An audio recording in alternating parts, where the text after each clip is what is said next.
Hey, how the hell are you? We've got a new setup because I'm on vacation. I'm at my parents' place, did a 7 hour drive, and we are taking over the basement, and I'm set up in a completely different setup. Uh, I've had to get creative with the camera stuff, so you'll have to let me know how the quality is, other than not having the right lighting. Um, and the night neat setup. But I'm set up for this one. If you have not been following along with the Copa America, this could be the first time Canada advances in a major international tournament, as we're looking to move on into the quarterfinals. And to do that, it's the math is simple. The math is simple. You win, you're in. You lose, you're out. If you draw, it gets a little bit interesting. I'll talk about that. If you lose, despite having beat Peru, 1-0 in the last game. This is the consequence, and I've talked about this in previous stuff. And hi to everybody who's here. Send a shout out if you can, to let me know that I've got you guys here and large and in charge. I am okay with goal differential separating winners from losers over a long season where you play 46 games, where the team changes between the September window, the January transfer window. There's injuries that end up playing as affecting form on any given day. Fair. But here, this is a circumstance where with a Canadian loss and a Peruvian win. Hi, Marie. How are you? It looks good. I'll tell you, it's way different down here. My dad's into cars, and so there's cars everywhere in front of me and behind me. This is like the one angle that doesn't have a car in it, so I took it. So a little bit different as, the 7 hour journey, and I've got the loved ones upstairs, and we'll do this. I hate the idea of in a short tournament where if Peru beats an Argentinian team who's not playing their top lineup, it's still a good lineup. It's Argentina, let's be honest. But they are not playing their top roster. Messi's not starting for this one, but may come off the bench. The fact that because Argentina's already through, they could play their C team and they could stand in the pitch and spin around in circles. Portugal did this against Georgia in the Euros. They didn't put in their top lineup. They lost and Georgia made it in. Yes, I am happy with the basement. And I'm hoping I get the opportunity to do something in my own man cave once we move out and actually set things up properly for once. In any event, not so happy about that. Listen, I'm ready for this one. I've gone and done the beer and clam. I never get to do evening games. It's always coffee just to get me fired up. So if you're not from Canada and you don't do beer and clam, clamato juice, it's basically tomato juice where they take clam broth and they put it in there. And I, like those in the center of Canada, mix it with my beer. So I'm going to be drinking beer and clam and hopefully celebrating the Canadian win. Chile hasn't scored yet in this tournament. Just don't do it now. A draw is fine. A draw gets us in, subject to Peru and Argentina. But it also opens things up for a win. So a win, we're in. A loss, we're out. A draw, we look at the Argentinian-Peruvian game, which is going on concurrently. I'll have it on picture-in-picture here so I can try to follow along as to what's going there. Marie's doing wine. Let us know what are you drinking? And what is the odd drink that would be wherever you are from? Because when I sat there, you can actually get clamato juice at Sainsbury's in the UK. And so I was drinking clam and carling while I was over there, and didn't go over well with the in-laws, let me tell you that much. So expect a couple of misclicks here as I'm going through things, and the format's a little bit different, and my setup's a little bit abnormal. I'm actually watching on the big screen for this one, and I have to remember that if I'm going to jump up and down, not to hurt myself. Because I'm getting the audio from my laptop, which is synced perfectly to the TV. It is an odd creation as we figure this one out. As to the lineups, I've got the Canadian one up there. I'll go to the roster as it rolls through normally. Cripple obviously getting the start in net. He's taken over for Borjan. St. Clair was given an opportunity, but he's not going to stick in. That one makes sense to me. You can't go with anybody else with Maxime. The only changes are in our midfield. Richie Larea draws in. He'll be on the right side of the midfield. He's going to be in it. Because Davies is going to be in the back, and so he'll be in the midfield. Jonathan Osorio also drawing in. I can get Osorio because you've got to get him a start. You got to see exactly what he's got. He hasn't been bad. He hasn't been great, but I think he'll be fired up for this one. Obviously, having roots in Colombia, starting a match in the Copa America as he just shows up on the TSN broadcast to talk right on cue, as it were. I can understand him going in there. The shock for me, Larea over Buchanan. You've got Inter Milan, Serie A man, a young kid. I would have anticipated that he would have gotten an opportunity and continued opportunity. To be fair, he started in the game against Argentina. He came in the partway through the Peru game to get an opportunity to show himself. He didn't really accord for himself very well. I will say Larea going in for Kone, that's also a bit of a shocker. Kone, Jekyll and Hyde. He's either amazing or he's not good at all. He's had 2 games in the Copa America where he hasn't looked solid. The last game against Peru, he had like 4 or 5 giveaways right at the start. The game against France, he was the star. He was rock solid. He was the player of the game, both sides. He owned it. Never, and that's the joy, I guess, of being 21 years of age and trying to figure out what you are and who you are. So Larea, we're going to go with experience instead of the young guy. We're going to go with Osorio and his roots over Buchanan, mix those guys up a little bit. And the best move that we have, and I called for it in the last match, Schaffelberg getting the start over Liam Miller. Miller hasn't looked solid, to be completely frank. Preston North End was all talking rave reviews and saying how he's destined to go up and be somewhere. He just couldn't connect, and him and Davies didn't mesh well. So they tried to push Davies up to the midfield. Didn't really, with Larea, didn't really work. So now Schaffelberg came in, and things happen. Every time Schaffelberg comes on, things happen. And so they decided to bring him in from the offset, and away we go. The weather in Orlando, where this game is kicking off, they've had thunderstorms, and they had a warning and a watch just 2 hours ago where everybody was out of the bowl. And it looks like it's going to go. So we are 22 minutes away. I've talked about most of what I've talked about. Let me have a moment just to wet my whistle.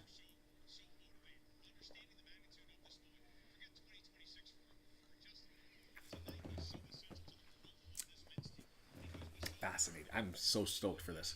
I'm just going to bring up the Chile one, and then I'll talk about what this means generally, as I'm on the wrong thing. Give me a second. Here's the shocker for Chile. Bravo not coming in. And I'm not 100% certain. I don't even think that the broadcasters were 100% certain whether it's an injury, whether it's politically related with the club. There was some conversation of the head coach wanting to watch from the stands and getting into trouble with CONMEBOL, all that sort of stuff. So I'm not 100% certain exactly why Bravo is not in. He has been, how many caps has he had? 140? It's been ridiculous. The guy's been around forever. Bravo. It would have been his 150th cap today, if I've got that right. Today would have been his 150th cap, and instead they've taken away the milestone. I don't know exactly what's happening there, but other than that, they've got their regular lineup going up there, and really, who are you looking for? You're looking for Alexis Sanchez, despite the fact that the man is 35 years of age. He still pockets the ball, and with him as well, Eduardo Vargas. They've been 35, 34, mixing the drinks, doing everything for Chile for an extended period of time. Look, what does this game mean for Canada? You go through, if you were watching FS1 match broadcasting, talking about this game, and I had an opportunity to catch some of that, just the highlights, is the sense that I got from the FS1 American broadcasters with this, the fact that Canada could potentially advance through this part of the tournament was a shock to them. And I don't think it's fair to be a shock, but for us as voyageurs or fans of Les Rouges, the Canadian team, this has been a question of who are we. During the World Cup qualifying, we were throttling people. We drew Mexico in Mexico, which is an impossible outcome when many teams don't end up securing. We beat them at home. We drew and beat the U.S., if I recall correctly. We were top of the table. At the end of the day, we were top of the table for Concacaf World Cup qualifying, and we were looking like we were ready to announce ourselves onto the scene. So what happens after that? We don't get any results out of the World Cup other than we scored our first goal. We only appeared twice in World Cups, 1986 and the most recent one. And we've had 2 goals, but we had to wait how many years before we ended up getting them. So that was kind of the goal, was just get them. But there was disappointment. We expected that we'd be able to show better against an aging Croatian side, as an example, and get a result, and we didn't. So, okay, are we not who we think we are? Are we kings of CONCACAF? They're top 15 ranked teams. Is that where we should sit, or what happened? So let's get into the qualifications for this Copa America, and what ends up happening. We lose to Jamaica. Now, this isn't to be an insult to Jamaica. Jamaica's a fascinating product. They have all of the individual players to just absolutely chew it up, and they just can't seem to put it together in a match. Oh, the feedback, Marie, and I guess I should bring that up. Let me make sure that this is working as well. The feedback for the Jesse Marsh. I mean, he's only had what, this is his fifth game now. He's had a 4-0 drubbing to the Netherlands, a 0-0 France, a loss to Argentina, and then a win. He is golden. We're playing an exciting brand of football. We've had the press. He seems to be drawing expectations out of those players. It's taken some time to necessarily connect things. But Jesse Marsh, the former Leeds man, a lot of people in England were chuckling and saying he's not the guy. But he's better than what we've had. And so you take it, and more importantly, we've got a result finally.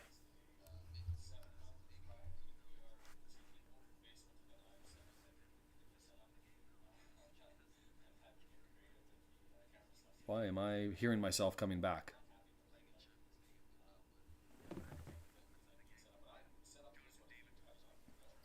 Fascinating. Just give me a second here to find out exactly where that's coming from. There we go. Hearing voices in my own head. Unfortunately, it's my own. So I think it's I still wait and see with Jesse Marsh, but it's certainly a lot of love to start out with.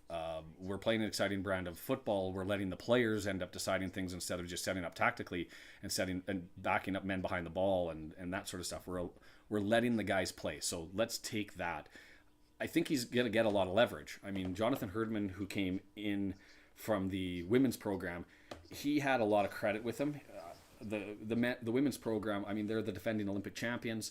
They've been sniffing around in the top 4 World Cups for 3-4 years in a go. What's my outlook on the game? Chile is struggling to score.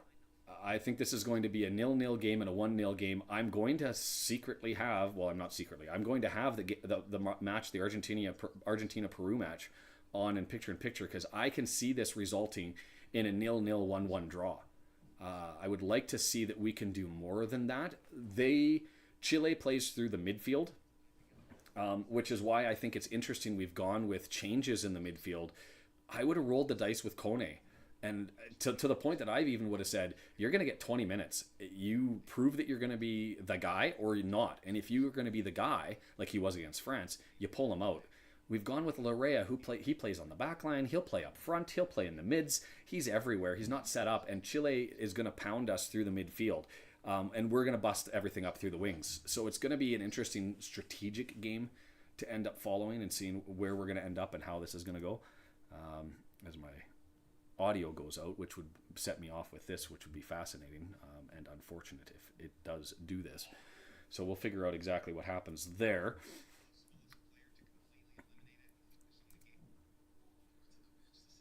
And so, yeah, 0-0-1-1, and I actually think that Argentina-Peru game is probably going to decide it, and I hate that. And I hate that we've already beat them, Peru, and Argentina's not playing their A squad, and I think that's trouble. I haven't even been following the Copa America as far as the U.S. because I was in transport. So you'll have to tell me what the outcome was in that game, and I don't have access to my phone.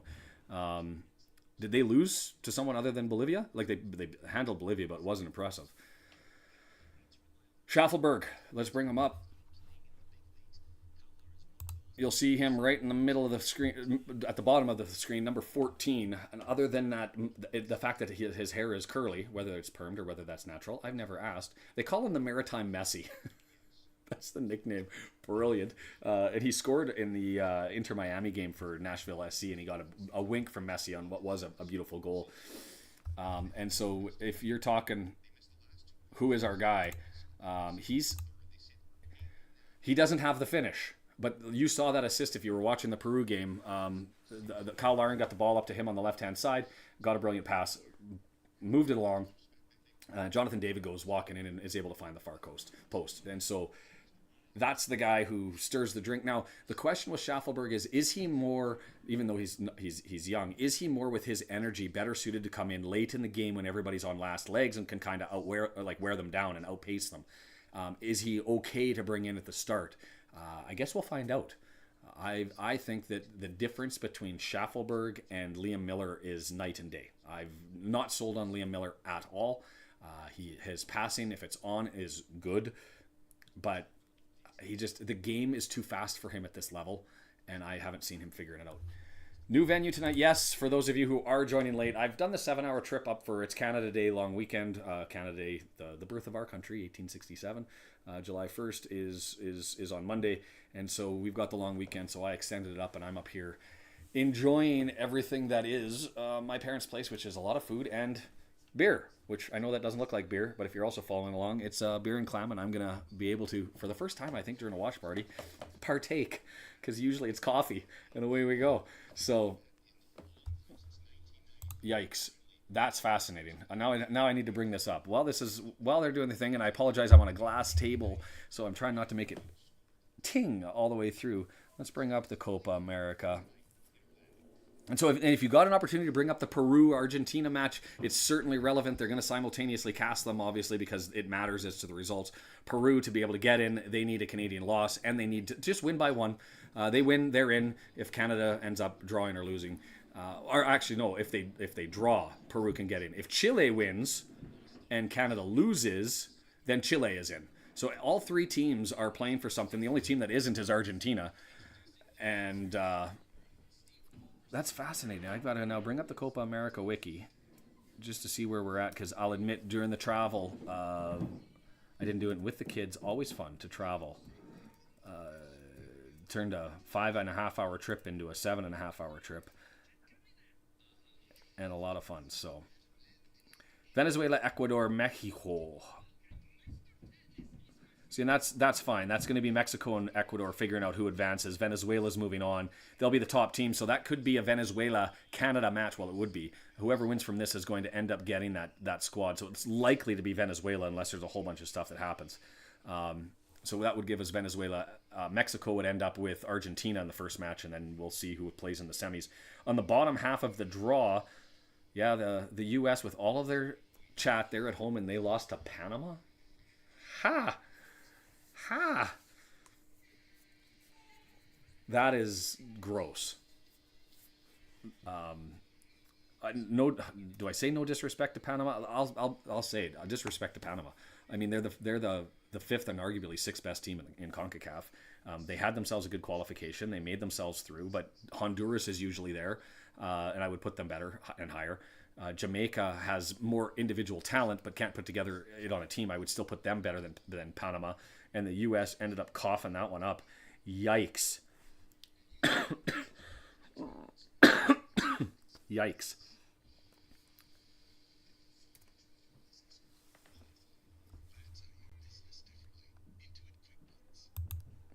Way of the young guy, eh?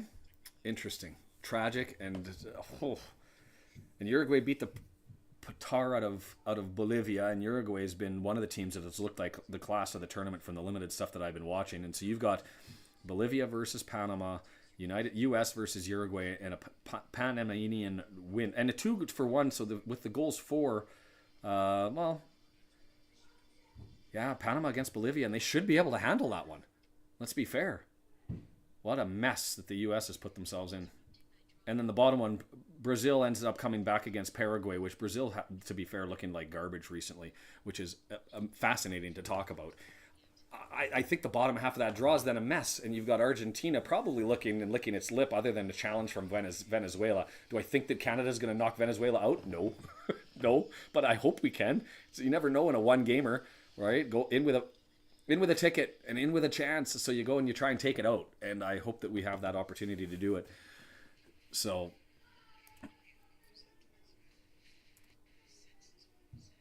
I'm trying to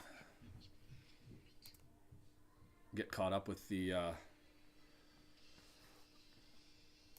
broadcast. It looks like my Wi-Fi is different than my Ethernet stream, so I'm going to be connecting it back and forth. But this is a massive one. Just going back to the Canada stuff that I was talking about before. You know, we struggled at the World Cup. We were kings of the Concacaf. Then we end up having a dispute and with the governing body and what's going to happen there and protests, and we don't get games arranged, and we're missing out playing games during international windows.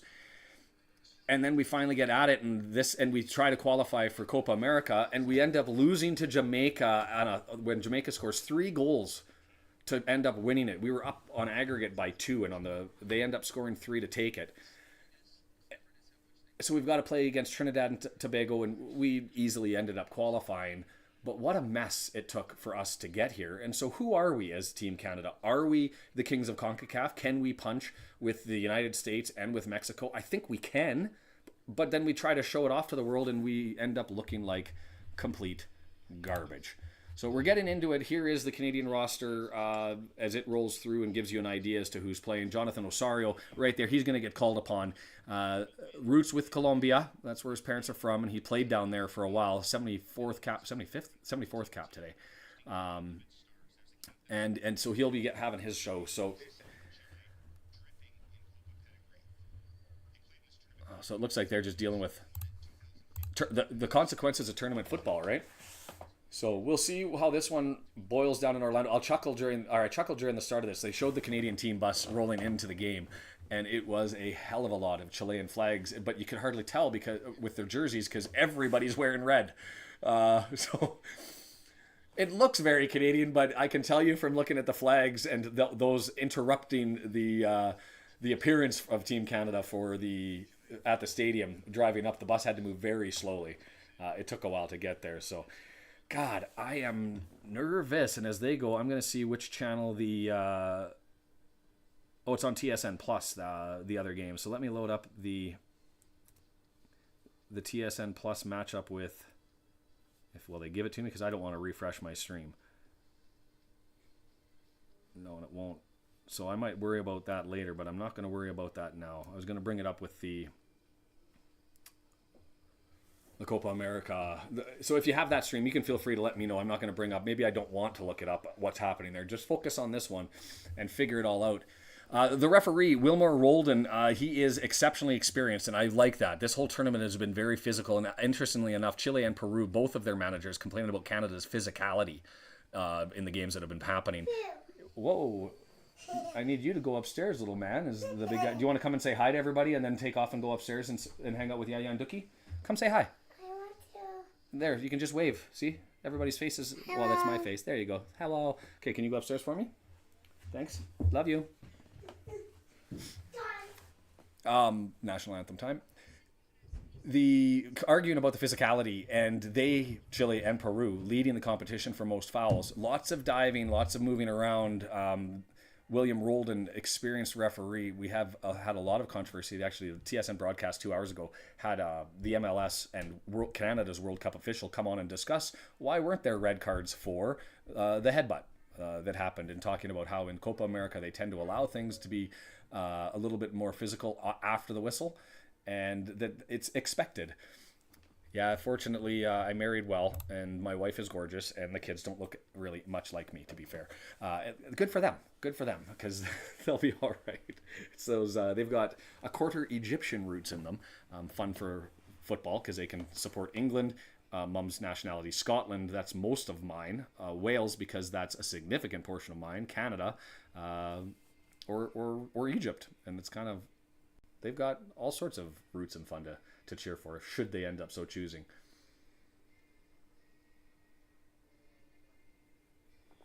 Oh, the anthem. Does it not get you pumped every time you hear it? Yours, like yours, mine, whoever, whatever, like it's go time. Oh.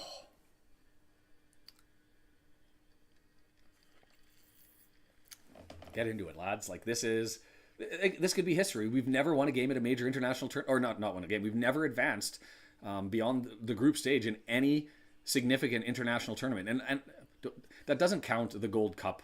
That doesn't count the qualifiers. We've been top of the table. We've won a Gold Cup, or 2 of them, I believe. That doesn't count. This is the Copa America and the World Cup. Copa America is the largest international tournament in the world, or the longest, oldest international tournament in the world.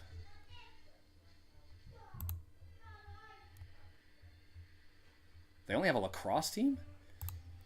I am Canadian. I'm based out of Vancouver. If you're also watching on the Global Red Horde, or the Global Watch Along, which is the channel I'm getting started, I follow a lot of Wrexham football, and so I have the Red Horde as another page at the Red Horde on YouTube, at the Red Horde on socials. You can go over there and hit a subscribe if you want to. I will be there for Wrexham stuff, and if you are from Wrexham,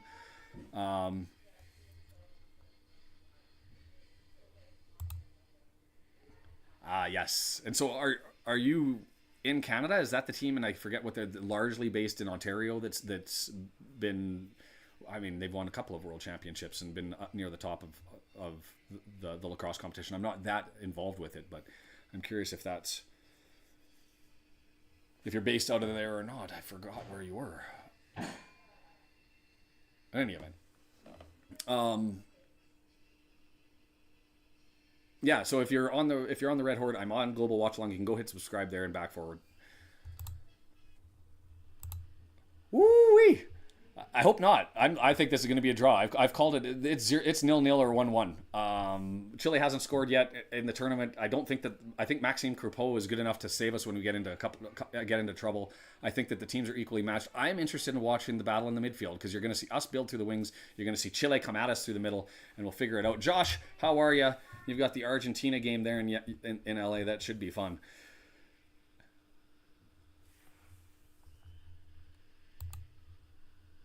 There you go. Peru, Argentina, FS1, Canada, Chile. We get FS2. We're so backup that even though we're the only one that both teams are affected, but we take the backup.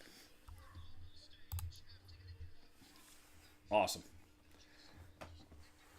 Yeah, I was hoping to get it to pop up here with the live on because I've got the subscription, but I don't want to refresh my thing to bring it up. So I'm just going to leave it as it is because I can focus on this one, and I'll let you guys tell me what's happening over there, and I will bring up the Chilean graphics. There they are. And they can run through so you get an idea as to who we're facing here. Larea, David, and Schaffelberg. So we're not going to do a 4-3-3. We're going to go with a 4-2-3-1 this time with Kyle Laren up front. Interesting. So we're matching up more with their formation, which is intriguing to me because not normally what we do. And that allows for Larea to move on the wings. Again, we're going to be through the wings and lots of pressure on Osorio. Osorio and what he can do in the midfield, probably a determining factor in this game because he's going to be into it. He's going to see a lot of ball, and we decided not to go with Kone. We decided to go with Osorio. I probably wouldn't have done that. To be fair, I like Osorio. He's steady. He doesn't have as high a ceiling, and having Kone out there, if Kone was on, he would own the Chilean midfield as he did against France. The problem is when he doesn't have it, he wouldn't own the San Marino midfield. So what do you do? Anyway, it'll be interesting to see how Roldan actually does this. He was the referee 2014-2018 World Cup. He's very familiar with Copa America. The after the whistle stuff.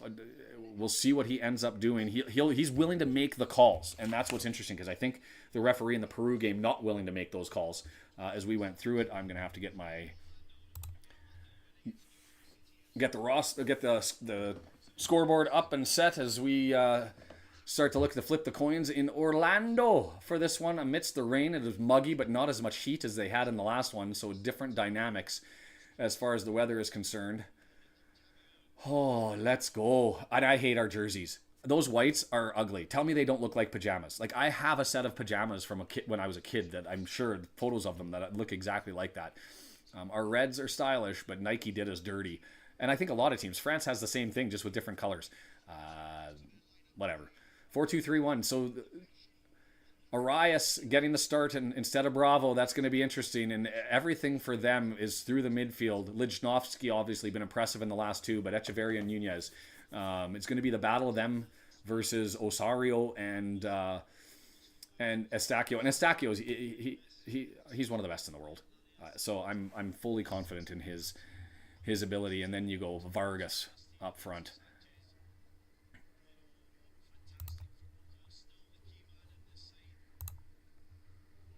Oh, and they're counting it down. I got to get to the scoreboard. I'm glad that they do this because it triggers it all up for me. And here comes the kickoff again. I can hit the start button. And you guys, oh, and they're not ready. They did the big countdown, and normally they do that to start the kickoff. But the ball's sitting there waiting for everybody to show up. God, I'm nervous. Like I didn't expect with the Canadian stuff. I'd feel more. I won't say it's different than a Wrexham nerves because the Wrexham nerves have been.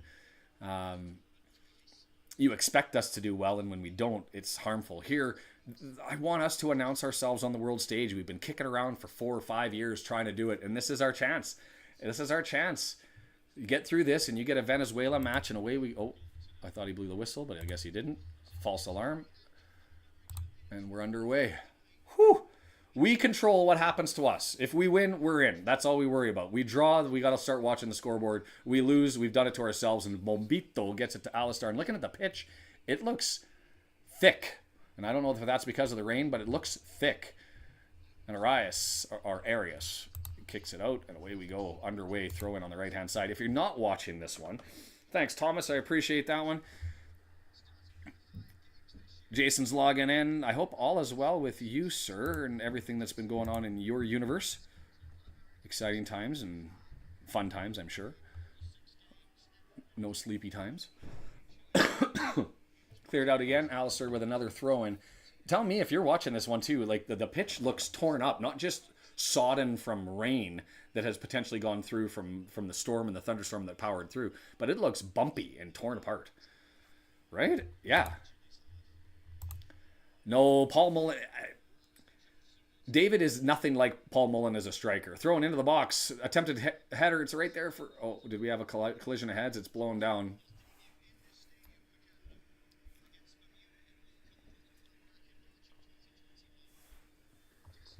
Looks heavy and torn apart. So, and anyway, going back to the comment about as we've got a player down with a head collision. I didn't see the significance of it. They haven't shown a replay of it. The Schaffelberg is Mullen as far as work rate, as far as his passing, as far as the type of style that he plays, and even how he runs and looks. Number 14, David is a poacher. He plays a completely different game, although he is the scorer on our team. Like Mullen is, he's a completely different character as far as he's maybe got a boot to him. But different play. I've been joking that the Maritime Messi, Schaffelberg, very separate. Fired, Josh, fired. You've got an iconic symbol in our jersey, or in our flag, a maple leaf. Incorporate it. Do something with it. We don't need the standard, hey, we're going to give stripes to everybody, but not 3 stripes because that's Adidas. So we're going to give lots of thin stripes, and we're going to give that jersey out to everybody. And so here's yours, Canada. You get one color. It's white and red. So it's got to be a drop ball to us. Larea going to have it and clear it back. And now here we go. Johnston from the right side. Look to serve that up, man. He's used to big pressure games, physical games. Again, Rangers, Celtic, lots of fights in that one, and scrambles and battles. And so he'll be ready for everything that comes from the South American squad. And then the 2 young guys in the center back position. And if you haven't been following along before, our center back, David lets that one go through to him from Kyle Laren. And there's Osario, a little heavy to Larea, but that's going to get headed out for a corner. And here comes Eustachio. Going to set that one out, and this will be a right-footed outswinger away. Oh, no.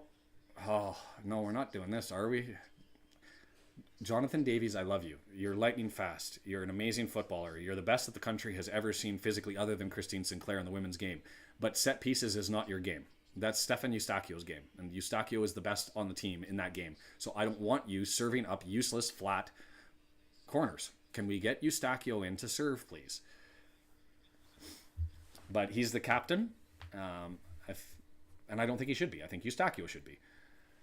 But all told, do I think that Davies is a better footballer than Eustachio? Yes. But you've got to go with where their assets are and where their strengths are. And we've got another player down on the pitch. Is Chile taking a beating? Talking about the physicality of the Canadian players. We're just bullies. We're just flexing our muscle. We're so mean.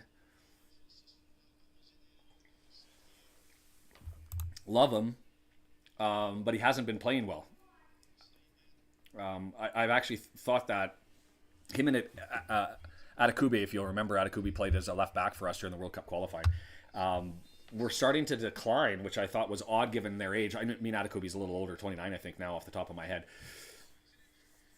See, another flat ball, short post. I want something a little bit more pacey and a little bit more lift to allow us to get up to that. It's Schaffelberg gets knocked down, and now we're laying on the ground. And it's going to get cleared away. Richie Larea pushed into the back. Free kick to us. Schaffelberg must be okay. His hips looked like, well, maybe they were lying. As he seems to be all right now. On the opposite side, flicks it through to Kyle Laren. Laren looking, can he find David in the middle? I say David because of his League One connections, plays for Lille. Leading scorer for Lille, second leading scorer in the entire League One competition after only Mbappe. And it's physical. That's what you've anticipated from a Copa America game. Yep. But just ignore it. Just ignore it. All I want to, let's make it easy and let's just get Argentina to fill the net against Peru early. Let's put it to bed and let's just worry about a draw. Horrible, horrible, horrible plan. I'd rather focus on the Canadian win.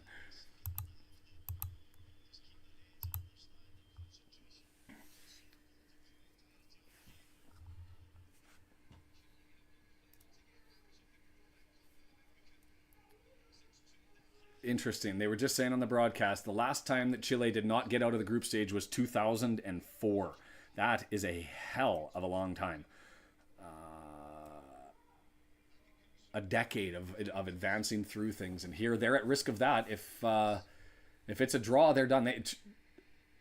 I didn't see anything happen in the back of the legs there of any significance, but man, he must be dying. Bombito, one of our center backs. Okay, got him in the back of the heel.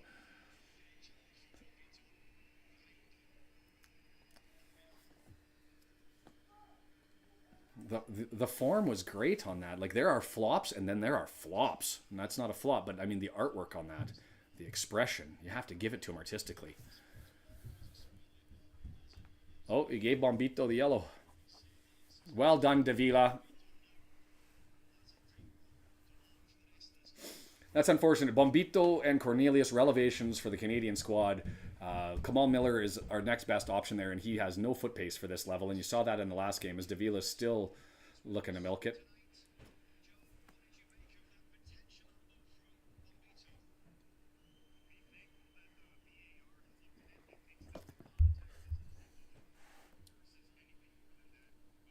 Oh, that could have been a red card. Bombito is on fire here. Kyle Larin, if you saw his face on the replay, Kyle with the little...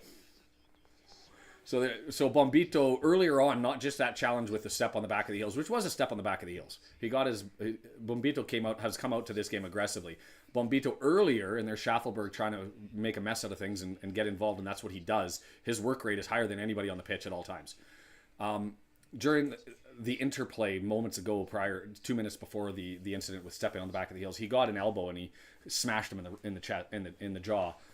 They said the force was negligible, and I guess that's why there wasn't a red card in the match, in the Peruvian match when Johnson got headbutted. Is they're judging the forces of head contact, not just the fact that the head contact occurred, but. Upstairs, you too. I love you guys, but you got to go upstairs. Love you.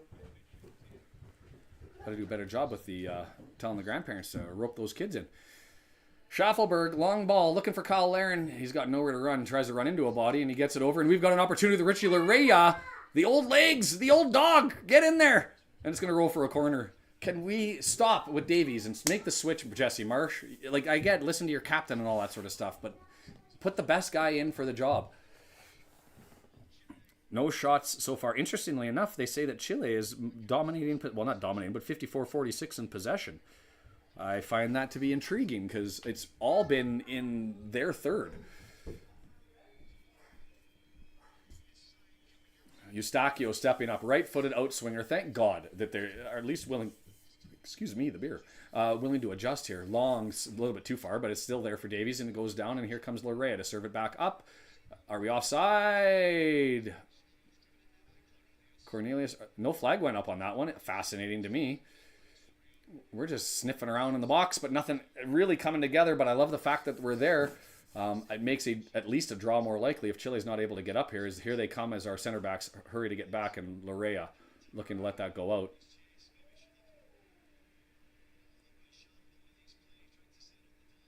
What's happening here? The referee had his hand up in the air not to throw it in. He threw it up over his head anyway, the linesman, which was interesting. I'm surprised they didn't give the foul and let that go through. Is Larea clearly the last person to touch it? But the question was that charge to the back a little bit too much? And they said no. Usually those plays where it's a borderline foul, they just throw the ball in to give it to the other team. Chile getting an opportunity. Sanchez with the throw in the first time for really a sniff. Like, have they got the possession stats on the wrong side? Because it just moved to 57% the other way. Wisnowski. I've been impressed by Wisnowski, to be completely fair. He's just steady in the midfield, or from the back line through the midfield, which if you're looking for a team that likes to build through the middle, he's the perfect back that you have that's happy to connect and do some of the running and the heavy lifting. And this is him. Oh, come on, lads. 10 minutes in. And the scoreboard disappeared, didn't it? My bad. I don't know why it's disappeared.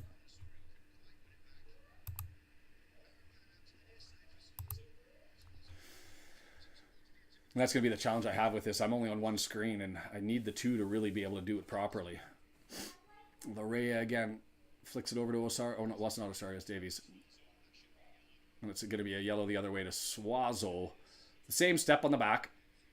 Larea is putting on an artistic display. And let's be fair, Richie Larea is our penalty, foul, yellow card drawer. He is our artistic impression, 10 out of 10 quality stuff. I'm not suggesting that stuff doesn't hurt.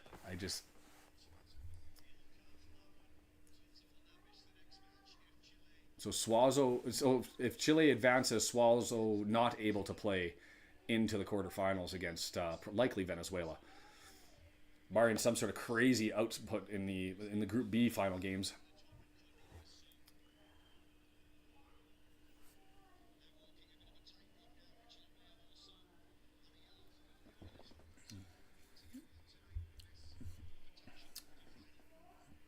Wasn't a good ball forward, and it's going to be Chile looking to go the other way. So far, 12 minutes in, not a lot of sniff for anybody. One shot for us. Expected goals, 0.04 to 0. 61% possession for Chile. Now, to be fair, most recently, they've been kicking around with their center backs a lot more. The first 8-9 minutes of the match, I was surprised that they had any possession at all. But it seems to be us more direct, them happy to control the ball. And there's Jonathan Osario with the challenge through the midfield. Great little tackle, and we're going to get a free kick the other way as Larea putting in the work. The referee telling Larea, which is the right thing. To be fair, Larea is artistic.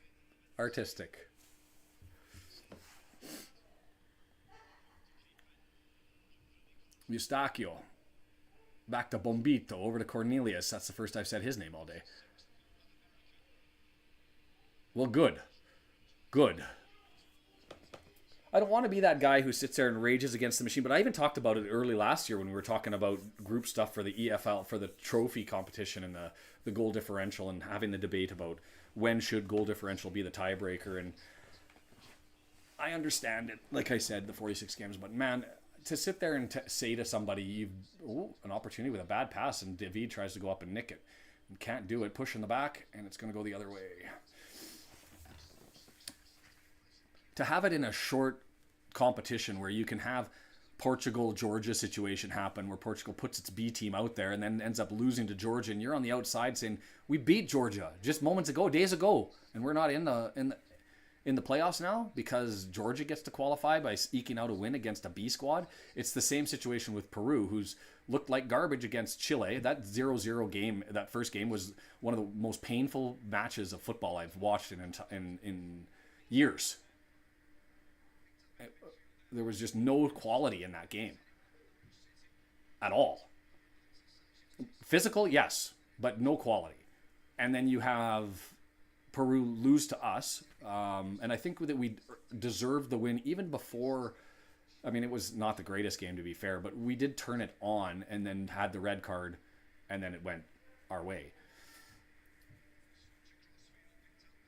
But to have Peru with an opportunity to eke out a win, having lost to us, that just doesn't seem right.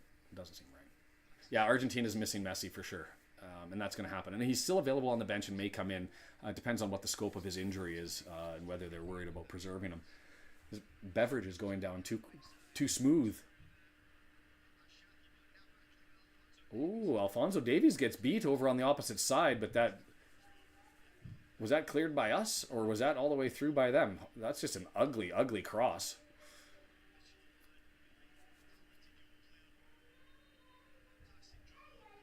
Both teams looking like the Swedish national team, no finish.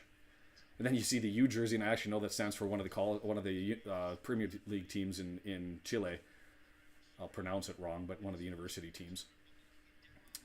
Bad header by Larea, turned over. Eustachio putting the effort in to try and end up eking that one out, and here they come on the right-hand side. Chile, can they get a cross in? Can they do a thing? Headed away easily by Larea, and it's David out for the chase. Wisnowski. See, him with the ball at his feet is dangerous every time.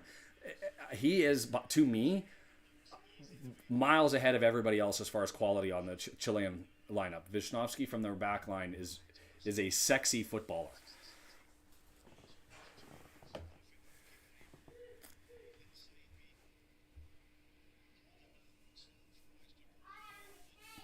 He's like goes on those EOC runs. If you're watching on the Red Horde, you know what I mean. If you're watching on Global Watch Along, you don't. EOC plays a similar game from the back line of Wrexham. Just capable of moving the ball forward. It's a nice little flick from Laren, and he's going to send Larea on the run down the right-hand side. He's got Laren behind him. He's going to go for the cross. He's just going to take the corner. The KG veteran just taking the safe move, and Eustachio, right-footed outswinger, I'm hoping. I'll just keep calling for it until it happens. See, that's the stuff that we need to see.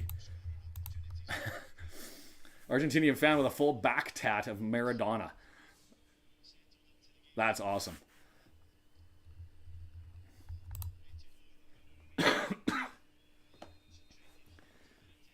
.59% possession for the Chileans.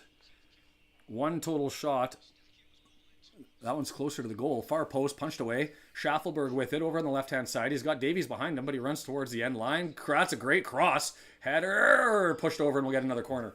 Couldn't get enough on the header. Kyle Laren getting up there, trying to crawl it. It was one of those ones where you jump up there, then you're like, I need to be higher. And you're trying to just desperately hang. Couldn't get enough momentum on it. Yeah, but oh. Should have gone down, not up.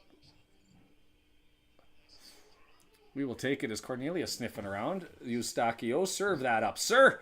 Come on. Fifth corner of the match, way too far. Schaffelberg going to have to go and try and collect it. Oh! Was that a kick to the head? Go to VAR. He had his boot up at his ears. He knew he was there. He had the look. Boom. Yeah, he clocked him with the boot in the top of the head. Did he clock him? Oh.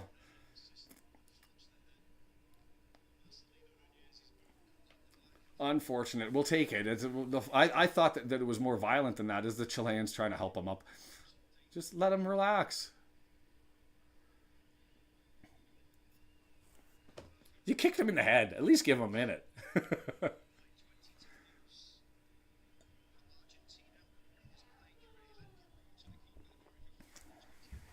Well, while there's a pause, I've got to run and grab another beverage. Unfortunately, the fridge is right back here, so I'll just talk to you while I'm off screen.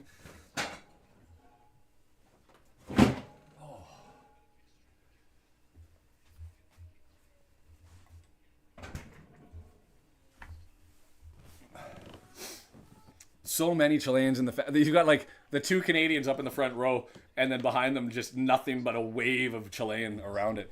Is this real or no? Real as in, am I real? Or real as in, I don't know what you're referencing. Oh, I'm here. I haven't disappeared anywhere. Well, welcome to an English stream. I don't know if you don't have TSN and you're not watching. I can give a little bit more play-by-play than I normally do.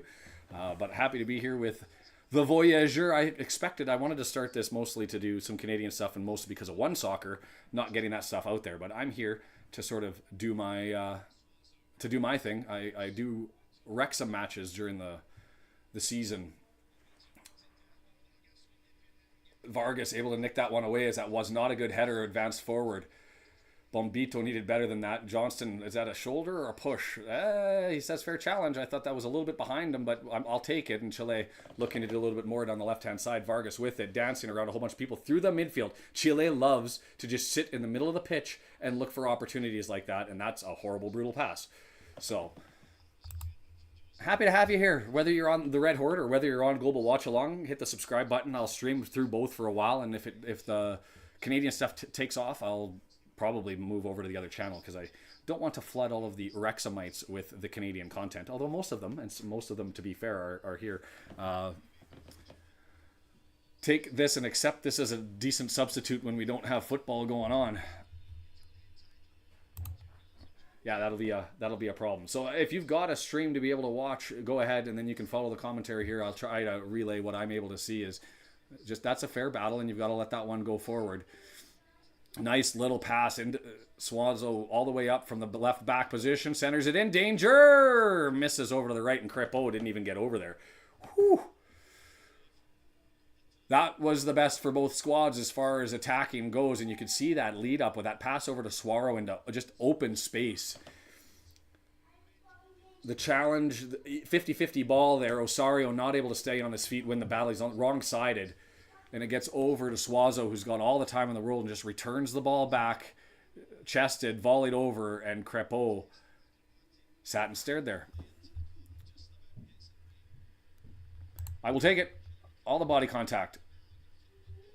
Well, I'm hoping that Argentina wins that one because then it reduces what's required for Canada, right? Schaffelberg in the mix, running around. Nothing given. Well, we're starting to make, I mean, we're the back-to-back, well, if we win this one, I don't know if we won the final, but we're in the final for the tackle football championships, and we beat the U.S. last time, and the U.S. is not in the gold medal game. They got upset by Austria, I think. So there you go. The U-20 tackle football championships, and no American squad in the last 2 times. Didn't have that on your 2024. And also the U.S. winning in cricket over Pakistan. Well, it should be Argentina, but they didn't put out their top squad. But if you're an Argentinian who's used to playing not in the starting 11, this is your opportunity to move forward, right?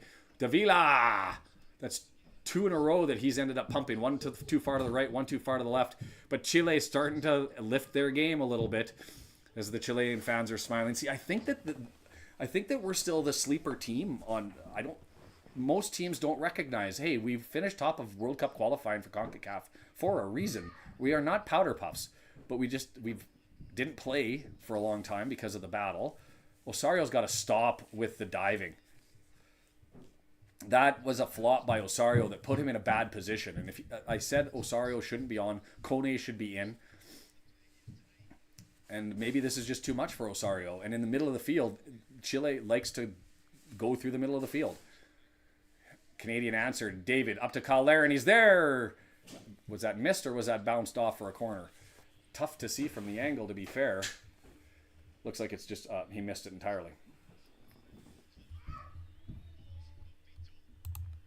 Lopsided, not positive. Absolutely true, and we found that out with Panama. I didn't even worry about the U.S. potentially losing to Panama, so the fact that it happened. First ever international tournament of any flavor, really, for Georgia. Top level, anyway. 23 minutes in, 24 minutes in, and nothing here. It's not a randomized bracket form, and what really irks me about it is A and B are in the same side of the table as C and D. So you're going to get Argentina on the same side as whoever qualifies from Group A. So I don't like that. I could see it if you had it in 2 different countries, but here you've got them. It's all in the U.S. and geographically it's all mixed up territory, so it's not like different time zones. But you'll have Venezuela and Mexico likely from Group B. You'll have Argentina and one of Canada, Chile, Peru today that will be through. And if Canada wins against Venezuela, likely, not likely that they beat Venezuela, but Canada likely to be there. If Canada does get past that, you face Argentina. If it's Chile, Peru, they go through, they get Argentina in the semifinals. I just don't like that magic. I like the different build-up, but yes, physical, tough football with lots of artistic after the whistle, after the play garbage, right? They make more contact here than you watch over in the European style. But they definitely roll around more than maybe Jody Jones. And that's saying something.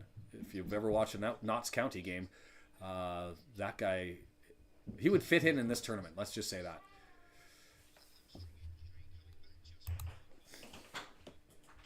I watched that one though, and it felt like that was an outcome that could be anticipated throughout. I thought watching that is a nice little play there, moving it forward, and Osorio chasing it for Larea to go after it. Go after it, old man. That got to be a yellow? He's on the other side of him. He did. Like, that's a goal scoring opportunity. But I guess too early. Like, you know that you're deciding the game, but Larea's over there and he pushes him in the back.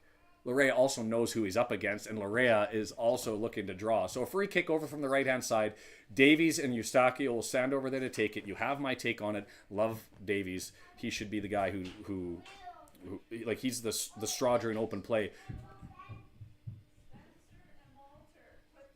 They did give him a second yellow. He's off. Red. I did not think he had the cojones to do that. Those are big, massive cojones from Wilmer Roldan, the Colombian referee, now going to be getting much love from Chile after that decision. It was a foul in any other, that would have been a first yellow, surely, but sometimes you see those second yellows, especially early in the game. Did it deserve a yellow? Yes. In a first yellow situation, it was a goal-scoring opportunity. He was clearly behind him, and he clearly took him out. That's a yellow in all other circumstances, but usually you give a little deference, in those second ones. Not here. So Chile, gonna get asked the question now. Things get a lot better for Canada, and now, anyways, going back to the free kick here, and then we'll come back and revisit that one. Wow. Noah boys, says Red, let's go. Davies and Eustachio have been switching between set pieces and corners the entire time. I'm a little bit okay. I'm okay with Davies taking it when it's in a goal-scoring opportunity. Davies has a better boot. He's got a better nose for the net. Eustachio is our assist guy.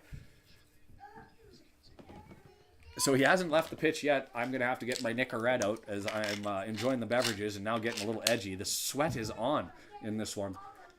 This has to be Davies having a crack. I think do you have a rip at this one? Canada plays much better against 10. Thanks, Kim. The best Captain Obvious statement of all time. We played so much better against Peru when they went down to 10 men and all the opportunities we got. Look, that red is going to get talked about for a long time, or back-to-back yellow.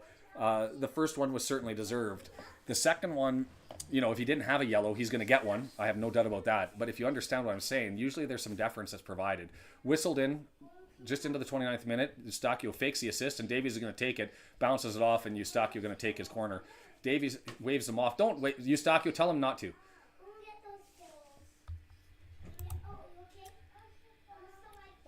2 point? I thought we only have a 1 point advantage. It's a straight if we lose, we're done. If Peru wins, they're in. So they only have to win by 1, right? They'll make up the difference. So get the win and we're set. Lose and we're toast. Tie and we got to look over at Peru, and if Peru wins, they're in. They don't have to score by 2. 6 corners. Let's get some magic. They've gone with Davies for the first 2. Eustachio for 3. It's like if they want to go short post flat, Davies. If they want to go long post... Free kick for Chile coming the other way. Now, could you see... I don't lay any... I'm pretty sure I was listening to the 2-hour preview show that TSN put out there just to try to make sure that I was right. And I'm usually pretty good with those calculations. I'm near certain that it is... and here, I got the Copa America thing up here. So let's just have a look at it. Because it's goal differential that ends up mattering. I'm going to have to close the doors because I love my kids. But I don't want to hear them right now. And more importantly, maybe you don't. I don't know. They are pretty damn cute, though. So yeah, we're all tied at -1 goal differential because we let in those two against Argentina, where Peru only lost by 1 to us, and they had a 0-0 draw in the other one. So the issue is, Peru wins, they go to 4 points, which if we're tied 4-4, because they won, they'll automatically be at even or better. And we will be at even on a draw, we'll be at -1. So they would qualify. And if we lose to Chile, they go up to 4 points, and we'd only be at 3. So they're in. So we'll see what ends up happening. I'm going to go close that door, and I will be right back.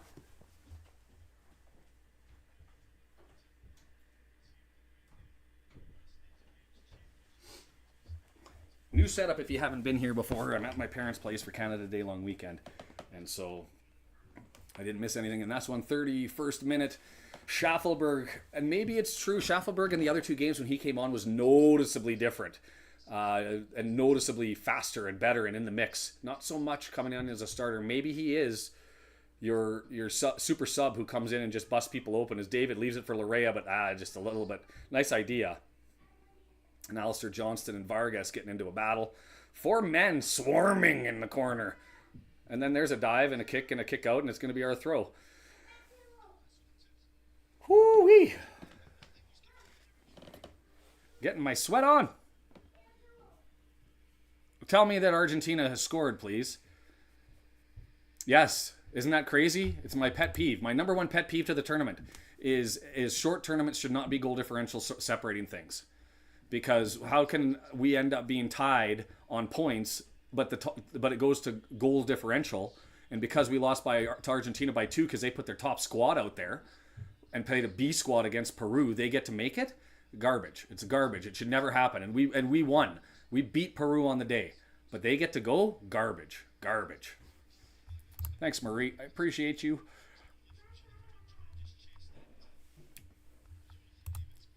But yeah, it's my...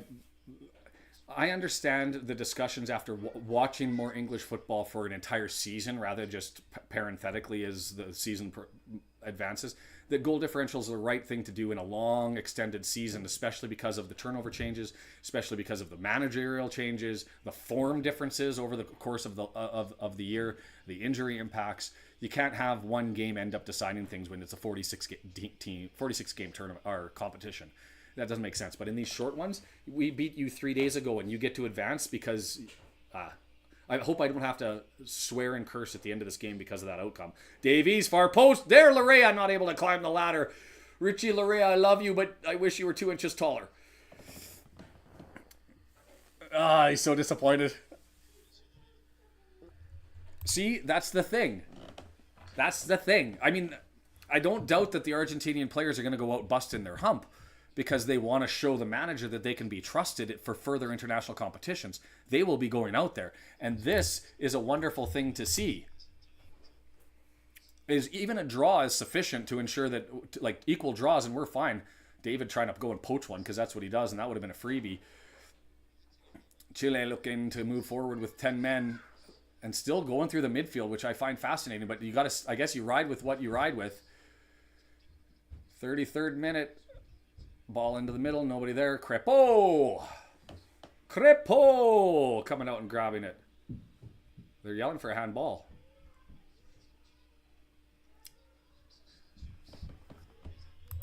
No, if we draw and Peru wins, Peru is in. If we draw, we are on 4 points. If Peru wins, they are on 4 points. They go to goal differential. We would be at -1 with our draw. And they would be at even at worst with their minimum. So Peru gets in. So we need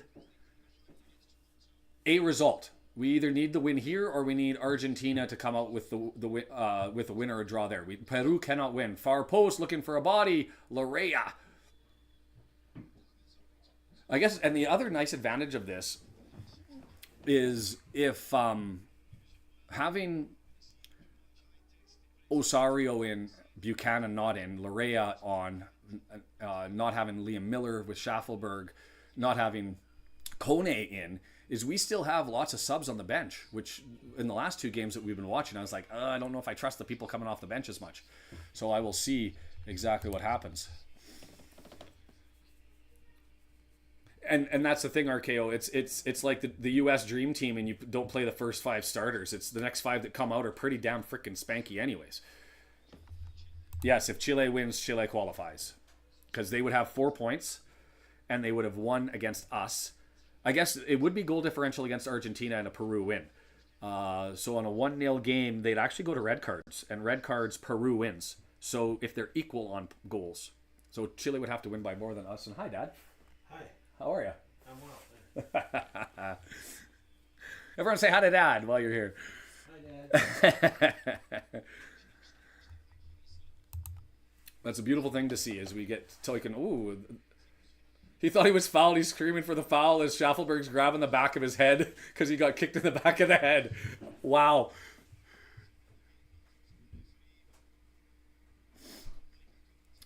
I'm loving the fact that I'm in a new location because I'm used to sitting in a little tiny part of my bedroom. Oh, don't do that, Kim. Because now, they get that one shot on goal and they end up having to win, I'll be like, it's all Kim's fault. And then I have to be mad at you. And I really like you. I would like to see the Schaffelberg replay over on that side because it looked like Schaffelberg took a shot. And then as he was going down, he ended up colliding into the Chilean player who dove as though he just got shot by a sniper and was so angry he didn't get a foul or a card. Bombito up in the air. On a yellow and having to be careful. Appeal for handball there up against Bombito. Vargas. That's going to be a free kick. Over on the corner and Eustachio standing over. I think that the whole Euro competition and having the referee only dealing with the captain and others is great for the game. I don't think that they'll put that forward in this in the South American one because the complaining to the referee is such a religious part of the exercise. There it is. Hey, Dad. Love it. Such a huge part of the match that if you take it out, does it have the same quality? I don't know. So Crepeau lining up the two-man wall. Still, I mean, we're 23 yards out. About.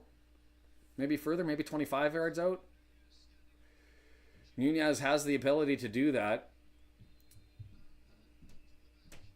But I think they're going to serve this into the mob. Oh, he does take the shot. You gotta do better against Crepeau than that. Crepeau isn't somebody you're going to beat from that far unless you put on some sort of wonder bend.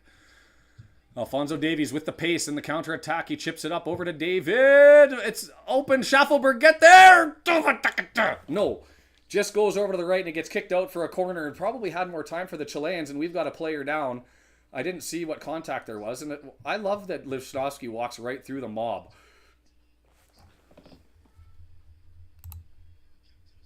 Are they looking for a penalty? I don't think there was enough contact on the penalty, but let's have a look at this. Davies gets it up. It's there. David.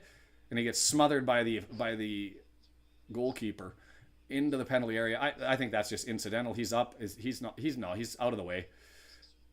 No, that's an unfortunate collision that ends up happening, I think. It's not a penalty for me. He stopped. He was more vertical than anything else. So it's an unfortunate collision, and it looked ugly. This sort of nonsense, like I would be throwing rights here. We have a guy on the ground. Get your ass away from our player. That sort of stuff. Mobbing the referee, fine. But like the physio guys are out there, they're chatting.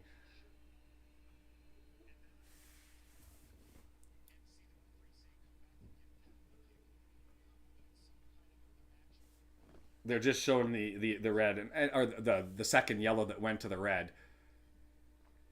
And he intentionally, unintentionally ended up falling on him to get that yellow. Like I said, a little bit tough at being the second yellow. Would have been definitely first. The game is on right now. We are watching it live, Mira. This thing is going. If you TSN or TSN CTV2, the USA. Oh, I should have changed that. It's on FS2. Downstairs, the I follow ticker. It's on FS2 because the Argentina Peru game is on FS1. And Live Soccer TV, if you're anywhere else in the world, go there. It always has the broadcast there. We are almost at the half, although we are going to have, what are we betting, 8 minutes of extra time? The over-under.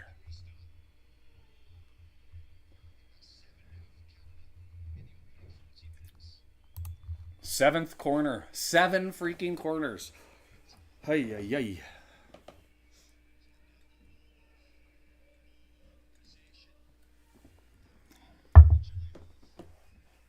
It's a beautiful sound, this one. Don't have to wait for the half. For those that are with me normally over on the Red Horde, it's coffees in the morning. I think at Christmas time I actually put some Carol Anns or Baileys into it, but I don't usually get to partake in the beverages. Oh, it was a goal kick. Odd.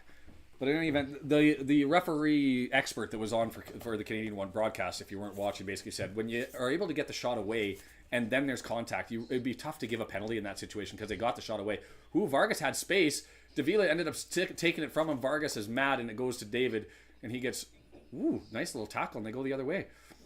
I thought clearly he was going to end up having to foul him, but Osario on him. Osario still looking. Byline, move your feet, Larea. Not given, cleared away, hammered down, and Kyle Laren not able to get there. David, like a madman, giving away. Schaffelberg, I thought that pass was going to go over and get intercepted, but you got to call a yellow on that one. Maybe playing advantage, potentially. It's over there, Schaffelberg. Oh, looking for his first Eustachio. Oh! Big block. Oh! Schaffelberg couldn't get the header on it to be able to get it. Had lots of men storming around and come on. Stand him up and give a yellow. No. That's for simulation, sir. This same guy rolling every single time. Jonathan Davies ended up picking up a yellow on that one. You got to go the other way. A little bit of consistency on calling those back tackles. Am I wrong? Did he get a boot into the back of him? But I thought it was leg, and yes, it was unfortunate, but anyway, in any event. I'd like to get a card to number 9 for this constant simulation. But I guess you got to give one to Richie Larea as well. Osario.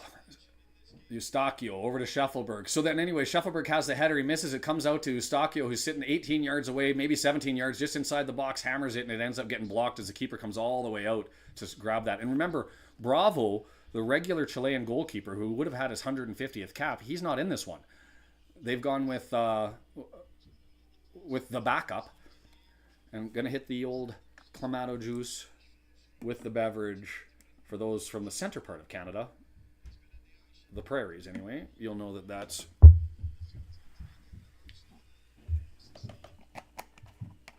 required. This one's got some feels.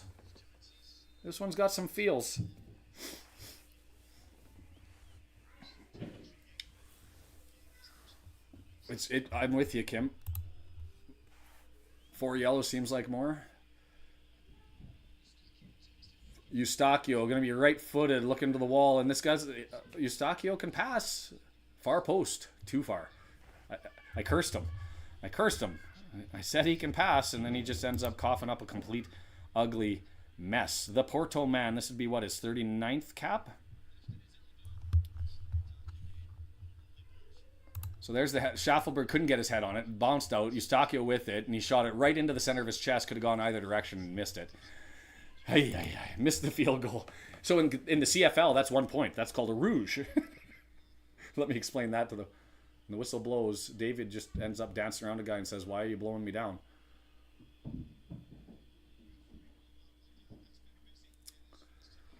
Wilmar Roldan.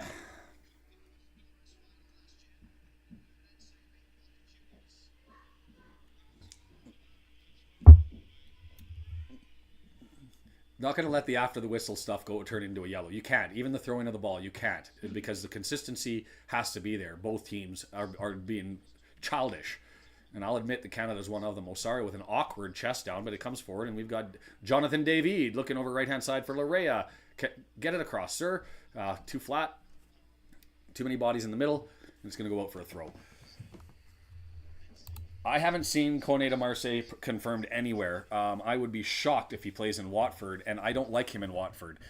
4 managerial changes in the last 2 years, all over the place. I think as far as his Jekyll Hyde performance, he needs to have some consistency.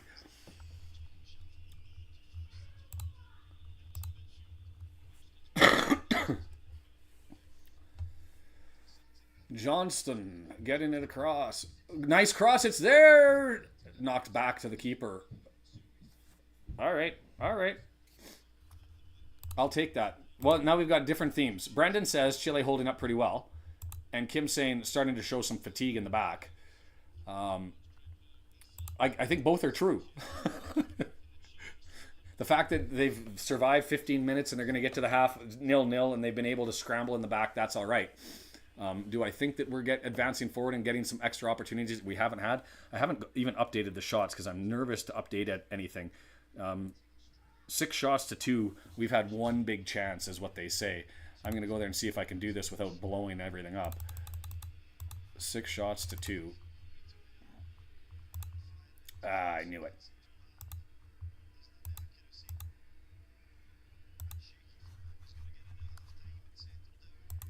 There we go. Getting a complete overhaul for the Red Horde that's coming and I get to start playing with in a couple of weeks in preparation for the year. As we've only had 4 minutes of added time. That's nuts.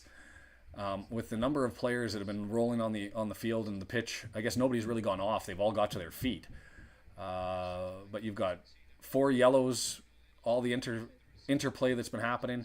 Jonathan Osorio flip up to Larea, too far, cleared back. Osorio goes up again. Larea bangs it off, and we're going to get a throw in. 2.5 minutes left. Alistair Johnston, the Celtic man. If you would have told me at the start of the Copa America, screaming for playing an advantage, he said play on, so I imagine we could come back. If we get an opportunity, he'll leave it. I don't think there's a card in there. Oh!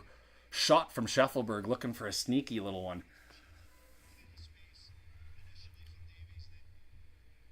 I'm going to have to look that up at the half. I'm going to have to look that up. Damn it. And thanks for doing it, RKO, and giving us the update, because I was hoping to do it myself, but just didn't want to have to reload because my audio would get all mixed up as I'm watching on the big screen TV, but with computer audio so that I can actually hear what's happening without having it come through the feedback.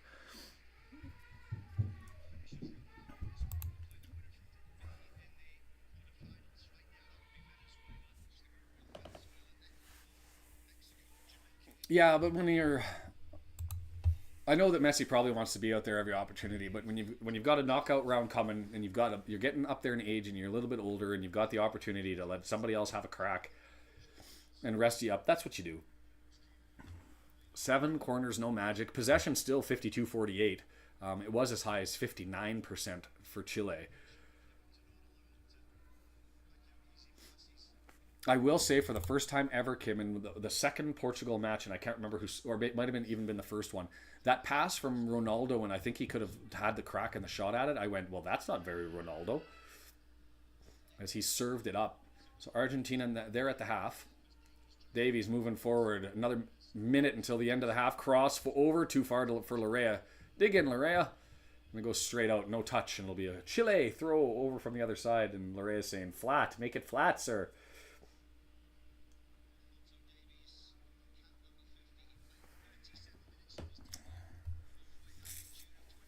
Well, it'll be interesting to see what Jesse Marsh, the Canadian manager, does. 60, 65 minutes.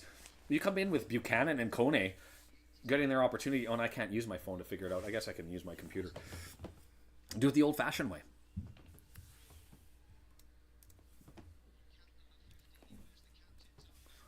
Long throw. Whistle going to blow in seconds here. Are we going to get one more chance? Schaffelberg advances it forward. Collision. And they're going to blow it down because I think he might have collided heads. He's going to... You giving a free kick the other way? All right. I thought he got to the ball first.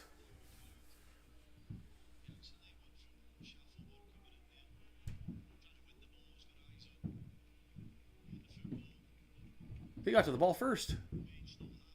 Simpson regrets that assist. Shouldn't have done it. I was trying to get him a hat trick. It's going to hurt my goal stuff and my goal scoring statistics. It's not who I am. As we're at the half in this one, 0-0. And to be fair, if it finishes like this, I will be happy. I will be happy. And Chile's got work to do, being down by a man. The other thing that fascinates me, and I might be confused here, is when they show fans in international games, in the South American ones, the fans are always into it, cheering, celebrating, like the Chilean fans here are glorious. That's not true in what I see in Europe. When you're down by a man, when you're down by a goal, they usually pan and the players are sad. In North America, you watch hockey or tackle football or baseball, and the fans look dejected and peeved and frustrated, and you can sense the emotion that they have. They're showing the Chileans, and they're all, yeah, look at my badge. They're excited. I don't get that. Somebody, if you can understand and explain that one to me, I would love to hear that. As I say, Cone Marseille. And let's see what pops up on X.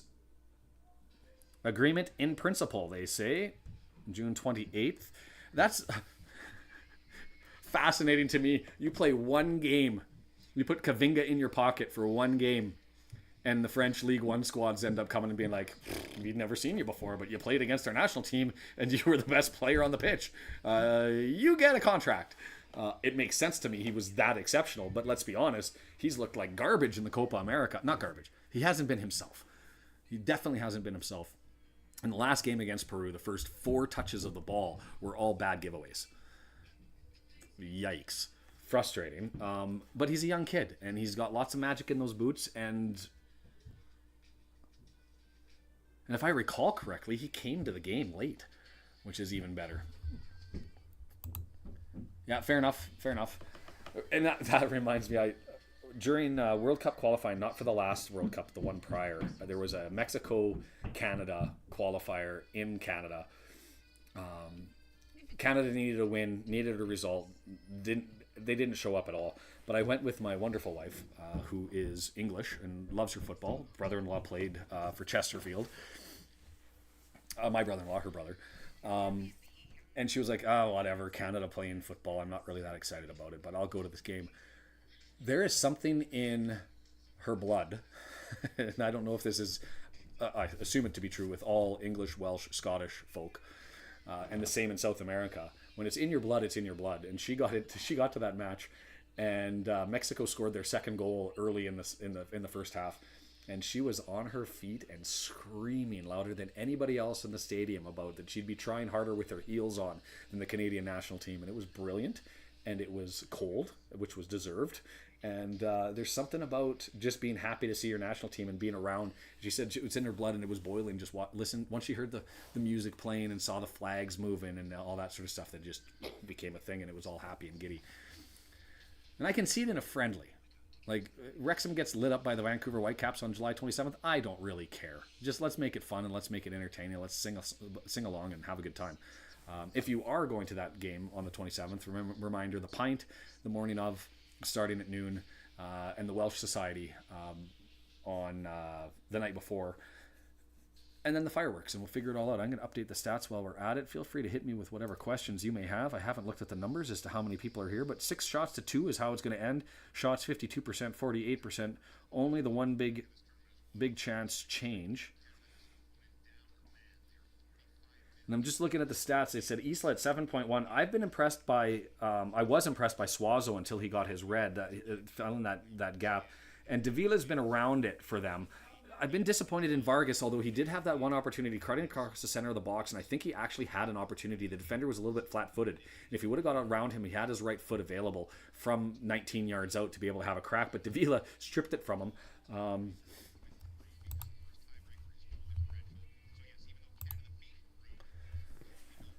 Yes. If the standings are on, if you're watching on TSN and Canada Ball Edits,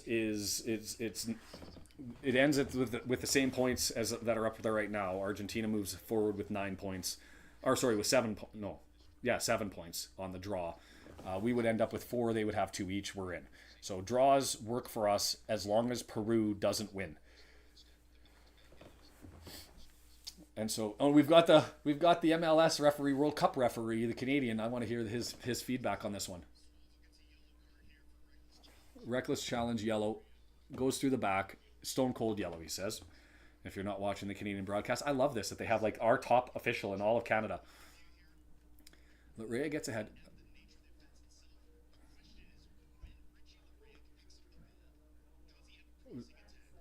He had a crossing attack.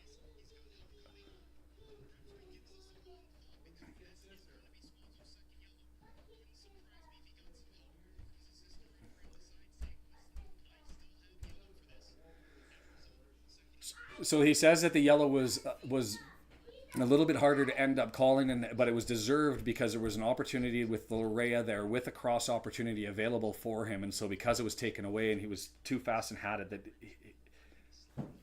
oh, and interesting, the Irish broadcaster said that it shouldn't have been because he thinks that Larea had too much pace and couldn't have made the cross. So we'll see. Peru is slowly becoming one of my most hated countries right now. See, this is what CONMEBOL does to us, is you get into a real tournament like the Copa America. This is going to be new rivalries all over the place and magic that we've never had before. We don't get to play Montserrat or choose whatever fill in the blank country that's in the Caribbean over and over and over again to try and qualify for stuff. We get some real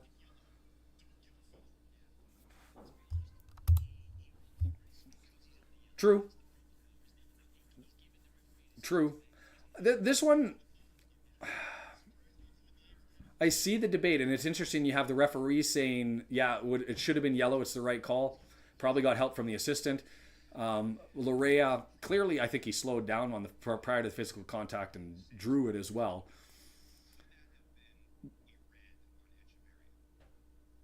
A red on Echeverria for Bombito.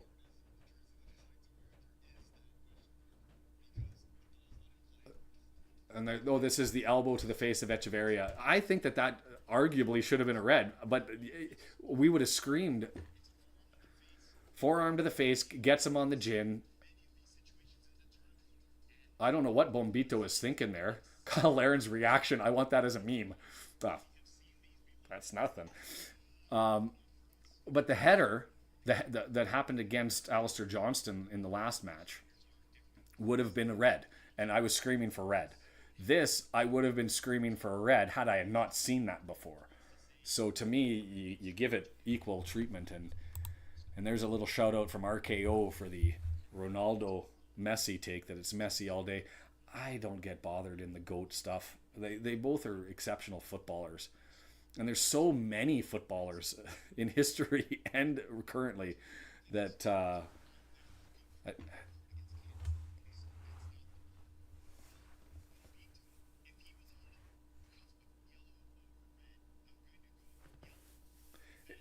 it's interesting hearing this official because we don't get this in a lot of other sports. What he's talking about right now, if you're not watching, and just for reference, this is the lead official for training MLS. He's Canada's World Cup referee formerly, now not doing that anymore. And he's actually talking interestingly about Bombito already having a yellow and how in normal circumstances where there hadn't been a red card given, he would defer and try to lean against the second yellow unless it was an obvious yellow card and deserved to get that second red. In this instance where the other team already has a red card, he's saying Bombito has to be exceptionally careful. Because if he eats that yellow, or if there's a circumstance to even it up and make it 10v10, he's actually saying publicly that he would be okay with doing it. That would be... Is that who it is? Is Kilbane? Is the... I don't even know. I didn't even catch the name. I just know who he is. If you were watching the TSN broadcast.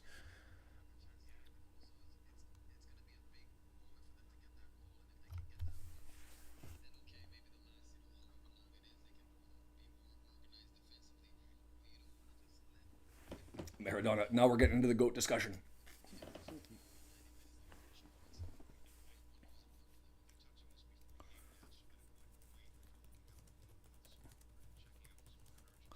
Here, I'll throw one out at you. Owen Hargreaves. I mean, if you're going to talk about Canadian GOATs, he's both arguably Tim and Davies. Yeah, sorry, I should have stopped the time. I'm sleeping at the wheel here. Stop. We are at the half. We're getting the halftime feedback. And I shall go back to 45 minutes as I normally do in these circumstances and was sleeping at the wheel and not doing it. We should be getting started relatively soon.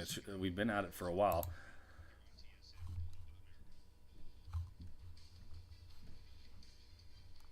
And my YouTube's is way behind, but that's fine. I'm just chatting along. 39 people watching now at the Red Horde. That's high for what I've been having for the Canadian stuff. Not anywhere close to what we get for the Red Horde on a normal watch party when Wrexham is available. If you are a Canadian who hasn't If you haven't been following Welcome to Wrexham and don't want to get on the Wrexham train, that's fair, but you should. Most of the people here, we all have. It's been a blast. More support for Wrexham than any other EFL team out there. 3-4 times more. 2.5 million quid going into the coffers from North American fans. It's been impressive. But anyway, I was talking about Owen Hargreaves. If we're talking about the greatest players of all time that have come from Canada, where do we put Owen or Hargreaves into the equation?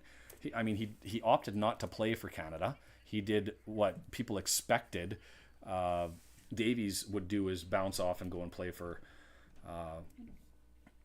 his home country and not for Canada. But Owen Hargreaves, born and raised in Calgary, played Bayern Munich for most of his career and a little bit at the end with Man U and Man City, and he had 42 games playing for the Three Lions. That's no joke. That is no joke. Not a lot of goals though. 2 goals in the Premier League, 7 in the Bundesliga, but I guess you don't expect to be much more than that as a midfielder, unless you're Andy Cannon. That's the fascinating one, is Tomori. Let's be completely frank. His opportunity to play in England, I think the sun has set on that. And with the new change of the rules, I think he's getting close being able to swap over. Yeah, sorry about the bot. Still everywhere. And so is Tomori going to jump over? I don't know. Tomorrow, England, Slovakia. What an outcome with Italy going out. And let's talk about, if you watched that Italy-Switzerland game, did Switzerland ever control the tar out of that one? Like, that was a walk in the park.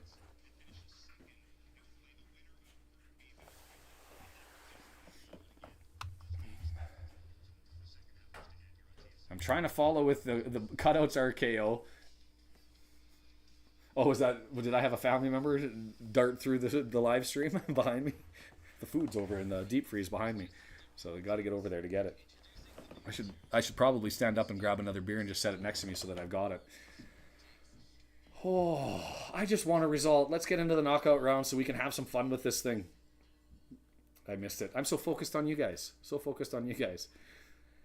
And for those that are normally here, the other thing that I'm curious about is how would you suggest, even though I don't have the lighting set up, is the camera better?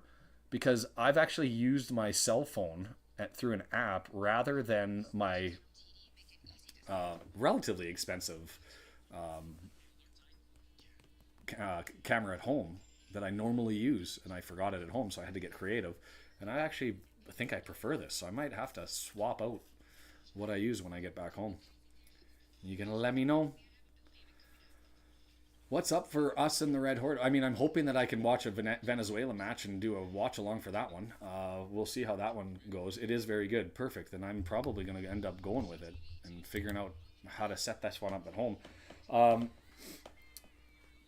We've got... I'm mostly trying to get everything all set up for the watch parties, although I do have a couple of videos canned. I want to get the Mansfield Town pitch situation off because they hate me in Mansfield, and I think it's beautiful, and I want to be able to go back and tell them why they're wrong.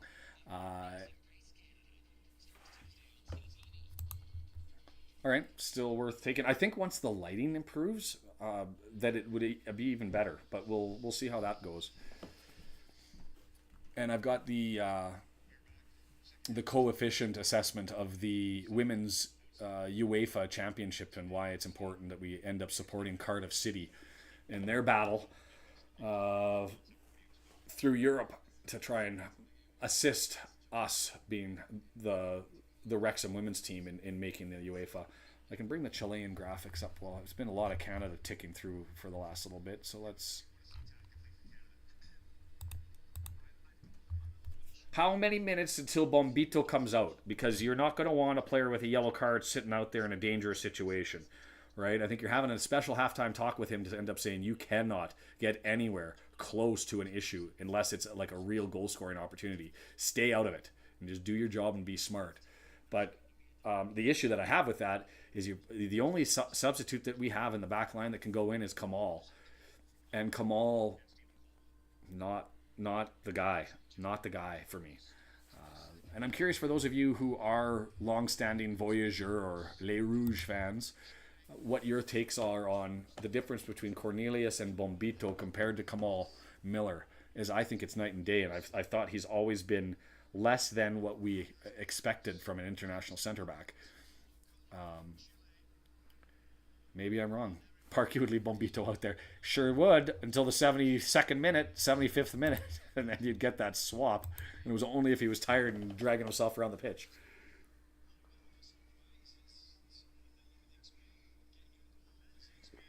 I will say for Parky, this waiting till the end of the September window to do something, it's a bad idea. When you've got the 6, if you didn't watch my little video that I did watching the fixture release for Wrexham, the 6 matches that Wrexham has at the start of the season are just nasty. And then you've got a Sheffield United Cup match. Get those signings in right away. Like, I don't want to be waiting through the month of August until we watch that September window close. As we are underway, 45 minutes away from an opportunity to play in a quarterfinal match in the first appearance in the Copa America. Whew, get into it. Up by a man, and also watching Argentina Peru as we're looking for Argentina to do us a damn favor, guys. Cornelius, flip up over top, doesn't get it through.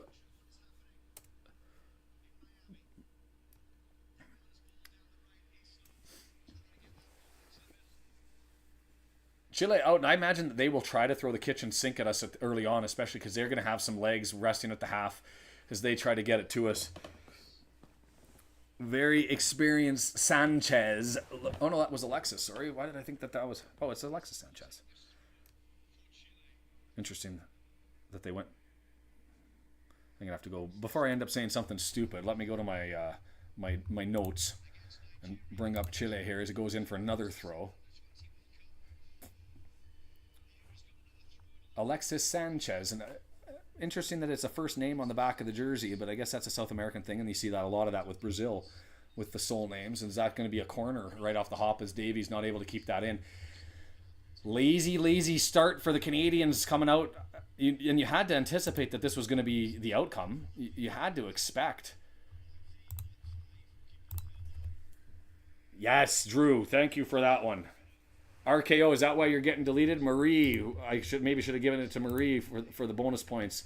And maybe RKO for even trying to get in there with the bot saving him. I want to view the deleted men. Too many caps. Oh, up in the air and just headed over. That was dangerous. Going to go for the other side.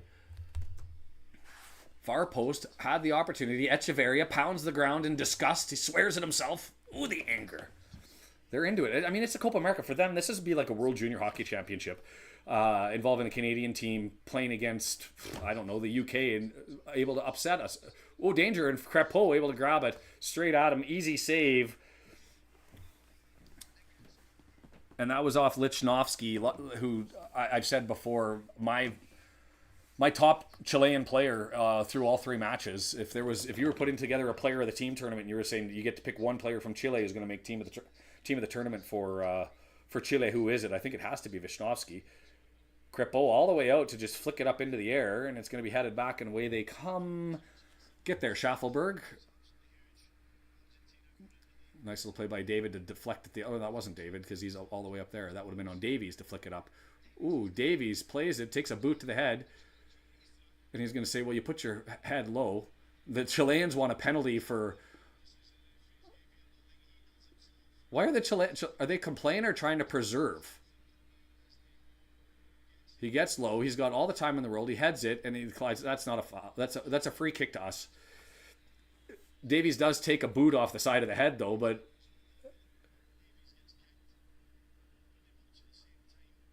Instantaneous. He knew he was putting himself into a dangerous position.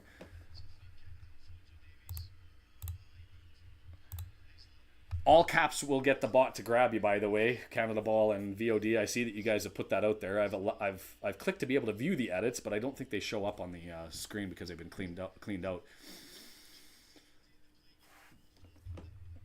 No, let me know everything, but don't don't let me know about what happens in the Canada-Chile game if you're well beyond 48 minutes, and yeah, you're going to have to wait for me, and no spoilers. Chile said he headbutted the Chilean foot. But he did. I mean, he put himself into a dangerous position, and that's one of those things where I think you have to let that slide as Larea gets it all the way up, 3-man forward. Schaffelberg up there, and he's grabbed on the shoulder. That's not a penalty. If that was closer, and the Chilean giving it to him in the ears, and there they come forward giving it to him. Just stay out of it, Schaffelberg. If Schaffelberg was closer to the ball and had an actual play on that ball when he got pulled by the jersey, but he gets grabbed right here, hand over top, and like that's enough force. If the chance was there, that's a penalty. But there's no chance there. But I do think this is bullshit. And if that was hockey, we're throwing bones. That's a left on the shoulder and a right thrown over top. But we got to get used to swallowing and being more passive with the after the whistle nonsense. Pushed forward. Lair in lots of space, lots of time as both center backs kind of carried on and let him have control of that. He couldn't decide what he wanted to do with it, so it gets flicked off of his boot.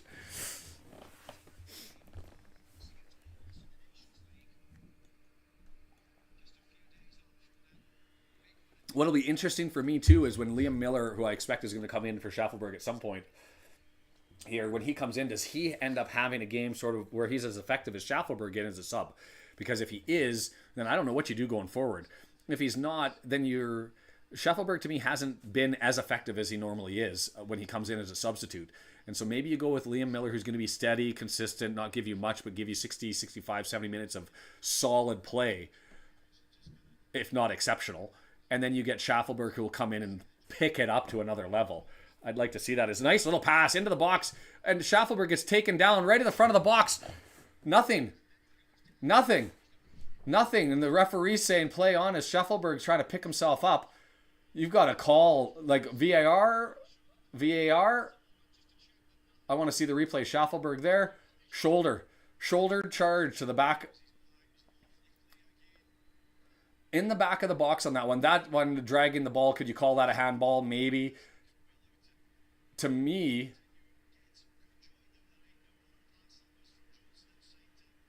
the shoulder barge in the back where the guy played and leaned back and threw his shoulder backwards, and I didn't get the number of it to find out if that was the same player who grabbed him before. That's got to be looked at. It wasn't in the penalty area. It was about a yard and a half outside. And he says, throw it in and we're going to play on. All right.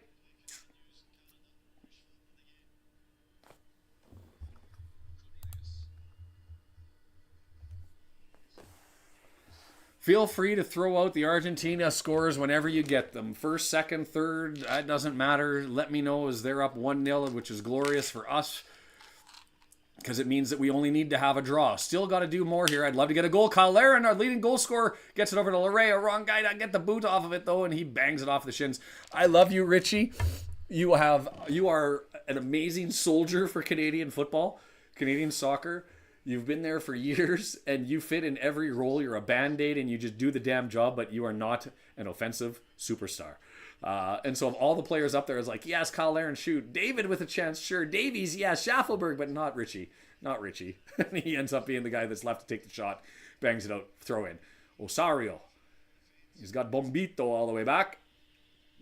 Well, I wanted to hear how he pronounced his name again because I thought it was Moises, but I think it's I've been mispronouncing it. Long ball to Schaffelberg. He's putting his work in. Shoulder charge. And let it play. Play on, and Chile has it. Give a free kick to Chile. Why is that different than any shoulder charge? Interesting.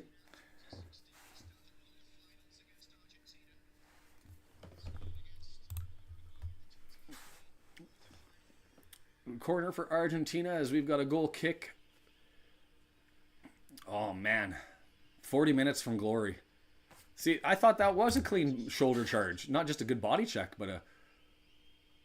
Anyway, headed down. Larea able to collect it. Back to Alistair Johnston. And then Osario not able to get there. Ooh. It would be a free kick for us going the other way. And he says, let play on as the referees.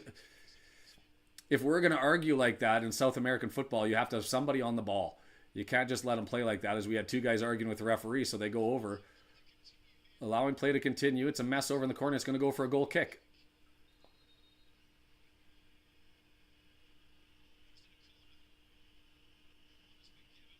Oh, sorry, I was saying. Oh, he gave a corner. Wilmar Roldan, what are you doing here, sir? What was that call? That was clearly a goal kick, and Chile just worked Roldan into giving one away here. Flat ball, headed away. Oh, but dangerous. Davila! And he whiffs on it and bangs it out.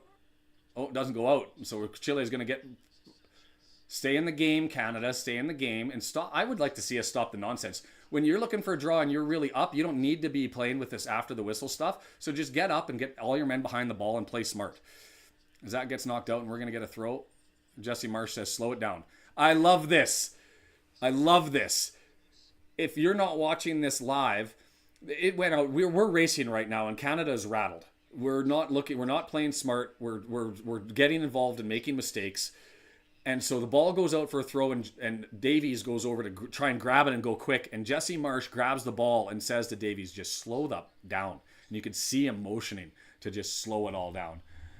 Still 1-0 as we had a goal disallowed. And now we're doing the smart thing, and we're just kicking it about and letting the clock tick.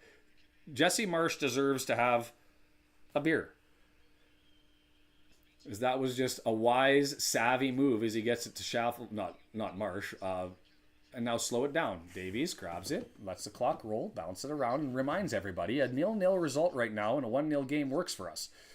Davies, Eustachio, moves it on over, and you've got them down to 10 men, so take your time and control the ball and eat some possession.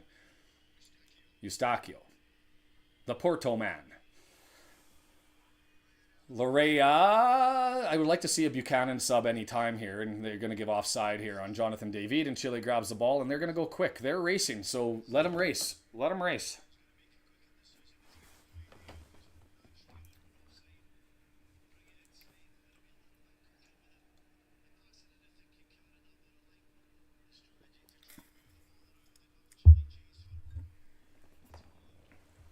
Come on here. Interesting that Chile's taken such a long time to get this one back into play, but they've moved everybody forward before they go with the long thump down the pitch. Bombito there, being careful.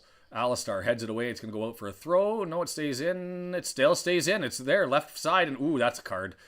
That's a card. Not for the first one, but he gets it for the second. See, this is the nonsense of... I'm going to say your cup has peach juice. So Johnson picks the yellow one up for interfering there, but this is what I've been saying about just don't give the referee an opportunity.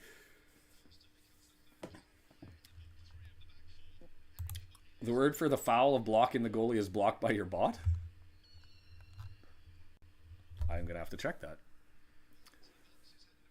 Bombito to David. That looked like it could have been a handball flicking that over to his counterpart, but anyway, it's knocked clear, and it looks like we're going to do 11 behind the ball for the rest of this match, and let Chile, who's racing, they have to win, so they're pushing, they're racing, and we're just kind of standing around chasing after them. 10 men, and they're cleaning us right now. Flicked away, Larea with it. We need, I would like to see Marsh make those subs and bring in Buchanan and Liam Miller as it's played forward for a throw, and is that the whistle for some subs?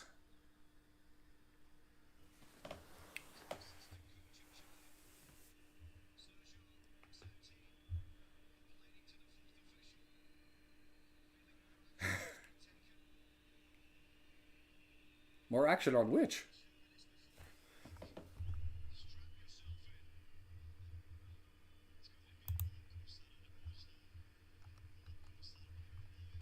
I don't have another blocked one from you from RKO, so I'm not even able to pull out exactly what you were saying. You might have to spell it out. Beat the bot.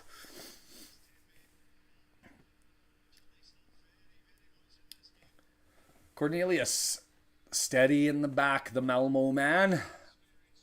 Just play with Eustachio for a little bit. Back and forth. Just drive the Chileans nuts. Keep looking. Draw it all the way back to Crepeau. Chases on. Get it back up to Cornelius. I'm okay with this. Well done on him for settling it down. And here's Davies. Time to move forward. Gets it back after a play to Kyle Larin, and he's going to go down the left-hand side. Dancing, 3 guys with him, up against Isla, tries to take him on, dances around him. Isla spinning to gets it off of him, though. And well done, and that's going to go for a goal kick on the other time. Well done by Isla. Called off for obstruction. And that one ends up being blocked, eh? Yeah, 53%. But to be fair, we're racing. Let's be honest. Canada has not been in a position where we're trying to hold off a team with an opportunity to advance in anything. This is all new territory for us. And so you have to expect that there's going to be a little mass chaos. I mean, individually as players, sure. But where you put that jersey on, and we're racing right now. Bombito clears it away with the header, but it's nobody in the midfield to go and grab it. It ends up being free, but Schaffelberg with it. Settle it down. Carry with it. There. Walk with it. There. I like that. Settle it down. Gets it over to Kyle Larin. Kyle Larin turns one. Can he turn? No. Oh, and gets deflected away from him, and he was right there. Just one extra step. I haven't even looked at the shots recently. Maybe I should pull that one up. 7 shots to 6. So down this half, the shots are 4-1 for Chile.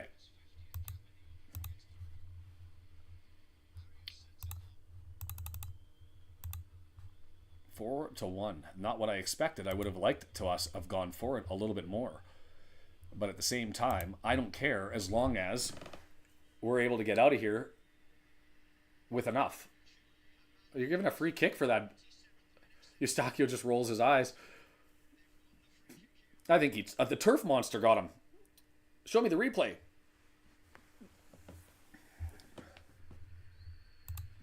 Not in international competitions. Canada, against other Concacaf teams, does remarkably well. We'll beat the U.S. on equal footing. We've been able to take on Mexico in the last 4 or 5 years on near equal punch weight.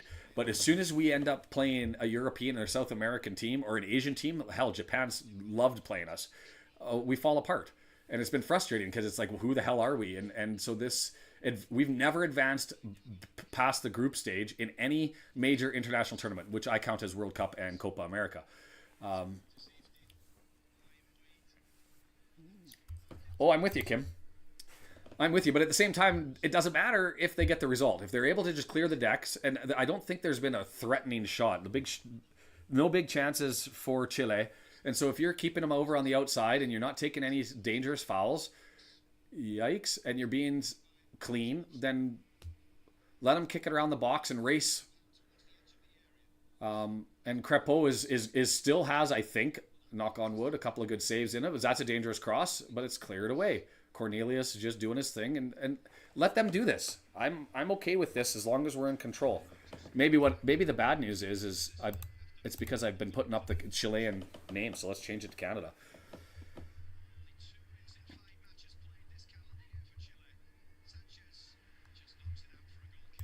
I mean, we've only been to 2 World Cups. In the first one we were at, we didn't score a goal. So we'll see. That's true. But that's not going to happen, right? Leave me to drink.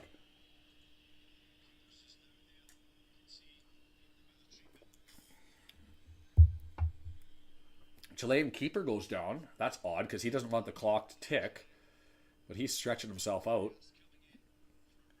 Arias there instead of Bravo, the normal who would have had his 150th cap. While there's a little bit of a break here, Arias gets to straighten out a cramp or a glute issue. I'm going to grab another bevy.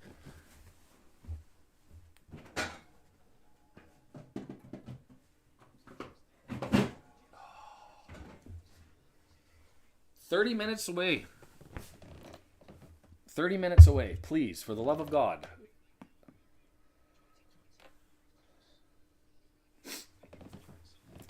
And the other thing, Kim, to think about is I was talking about we played very well against the Netherlands, and we lost 4-0. But we looked great other than 7 minutes in the second half. We looked fantastic against France. I think we were the better team on the pitch in the friendly. 0-0 draw. And then we looked great against Argentina, lost. Looked like garbage against Peru, but won. And now if we look garbage against Chile, but we're still able to eke out a win. And this is, I think, South American and CONCACAF, Central American football, very scrappy, very feisty.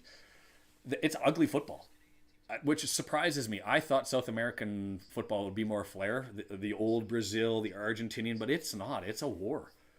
It's a war. That loss to Panama, because Panama to me not a strong team. And here you see Liam Miller coming in for Schaffelberg. That makes sense to me. I would have thought 64th, 65th minute. When do you bring in Kamal Miller? And I think this is maybe an indictment of Kamal. Is you don't want to have Bombito out there with a yellow. And if Kamal was not such a big drop off, I think he comes in on this window. They come in at the same time. But Miller, he's going to have something to prove. Something to prove, having been replaced in the starting lineup.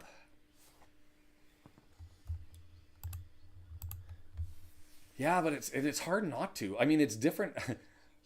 The joy of the Concacaf qualifying is you end up going to places like Panama and Honduras and Nicaragua, and they know where you're staying in the hotel, and they're banging on drums and setting off fireworks all night long. It's a fascinating process. Oh, a nice, great touch by Liam D'Alfonso. Oh, he's right there. Back for David, but the pass too far backwards from Larea, and not there. And here comes the counter. This has got to be killing, though.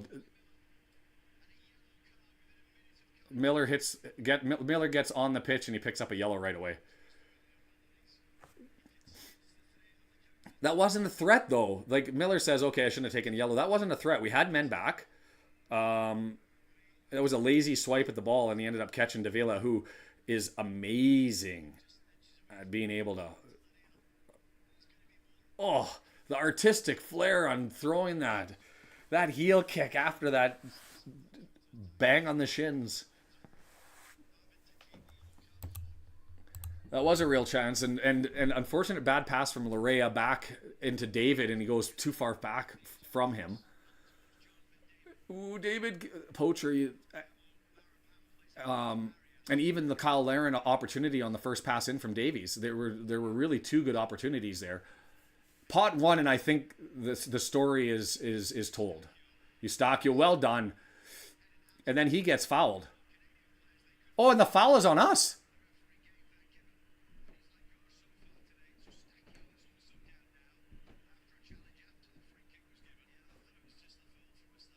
I didn't think that this was a foul. Did he get him? Shoulder charge.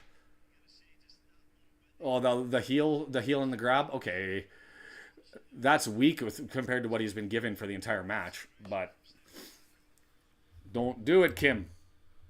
Oh, opportunity here. Sanchez. He hasn't looked good. Well, that's not Sanchez.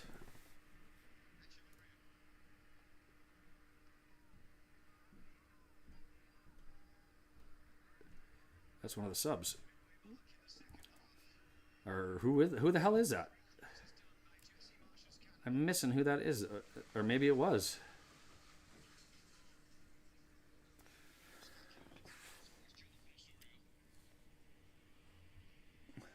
Larea dancing, hip checked. One of those times Larea is going to grab that ball, because what Larea does whenever he's fouled is he puts his hand on the ball and forces the referee to make a decision, right? And one of those times he's going to end up getting a handball call against him because he's flopped and grabbed the ball.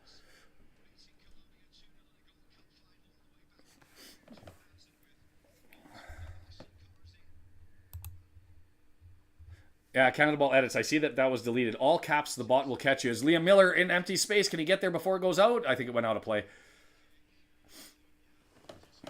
I think it went just out over the line. But I do think... When I first saw it, I thought it was a good shoulder barge, but then on the back side, he caught him on the heel on the right. I can see that just being a foul, but I do think that they should have. I mean, what do you do with the foul that follows afterwards? Not sufficient for a yellow on that end, but it was just penalty to Argentina. Wait, so Peru is getting their shot a penalty kick right now?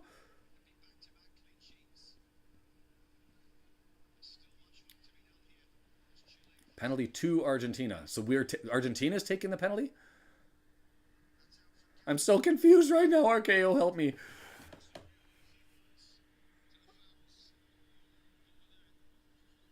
Oh, the fingers are coming out. Osario, the Colombia man. He's loving this. Because all his family connections are in Colombia. Okay, good, good, good, good. Don't panic me like that, man. Don't panic me like that.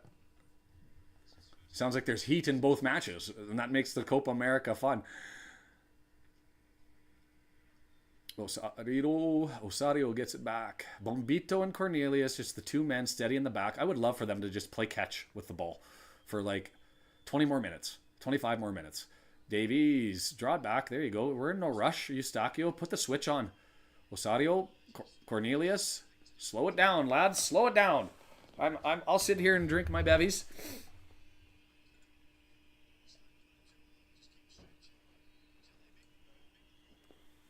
Make them come at you, and then a bad pass from Cornelius. And it's flicked out. Cornelius and Davies having a word with each other. So you guys will have to let me know how that one goes, as we're going to get Isla with a throw in. As Chile starting to get, as you'd expect, perhaps a little bit tired here. I'm still racing and still wanting to get going. Down to 10 men. This is where you wish that the heat was all over the place. Oh, handball. Alexis Sanchez gets it, but Davies with a nice little tackle. David gets it over. Alistair Johnston running with it. A potential counter here. Larea on the right-hand side. He finds them. Pushed over to him. Larea, hold up, hold up, hold up, hold up. And it's going to go for a corner. Corner and then thump down the pitch, which Chile would, I'll take. I would love the opportunity if I'm Chile, I'm grabbing that ball and running it over to the corner flag and setting the ball down for them.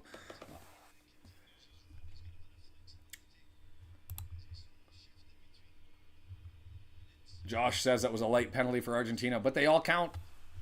Give us that as the outcome, and then a drew. Oh. Argentina missed the kick. That's why you need Messi. Davies swung in far on post. Punched away. The keeper in for Bravio. Not a complaint from him for the way he's played. Is Liam Miller looking for that far post, and he goes wide.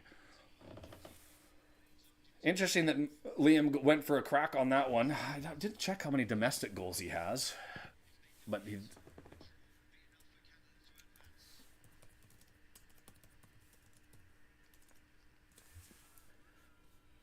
But I don't think he's lit it up for Preston North End or in his career in the midfield position. One goal last year, one goal for Canada, 5 last year in Preston North End.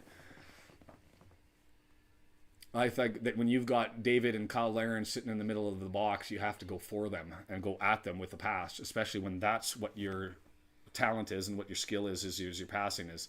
David right up there as he's flopping for a call, and I think he just kicked it out.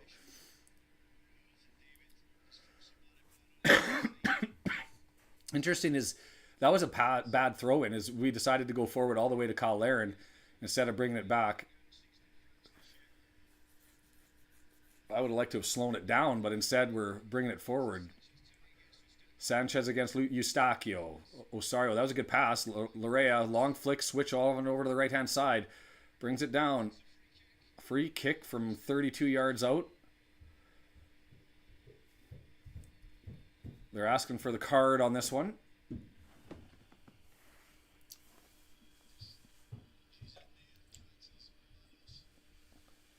I think that was a card. That was a foul. So we're going to be 33, 35 yards off. Going to be from the right-hand side. Controversial opinion. The subs under the score you like. I get it.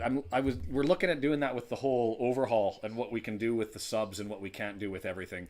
Because I'll be far more automated this season than I was in the past.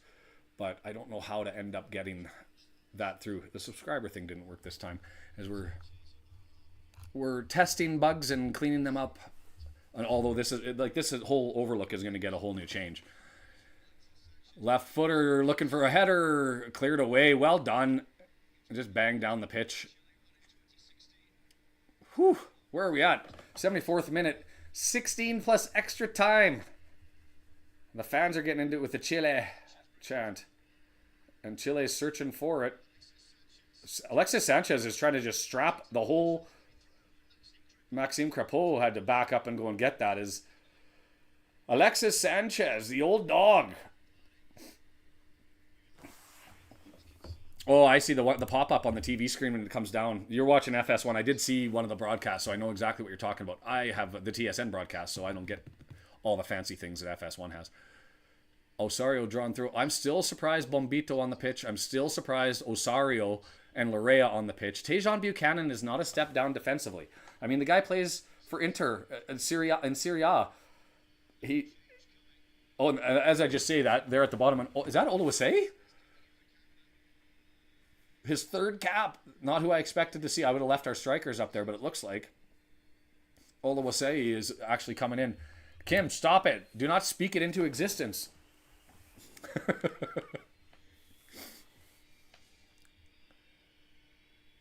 Davies with it. We're happy to just eat the ball. Johnston with it. Moving forward. Has Larea over on the right-hand side. Give it to him. Nope. Stop it. Draw it back. Yeah. Speaking into existence. Reverse jinxing. Oh. The heart rate is starting to elevate. I'm not going to lie to you. The big cross over to Liam Miller. Isla's going to go over there to try to get it. Headed down. Davies not able to get it. And it's back to Isla. And here comes... Don't get a yellow. Just don't get a yellow. That was an ugly look. That was an ugly look. He's thinking about it.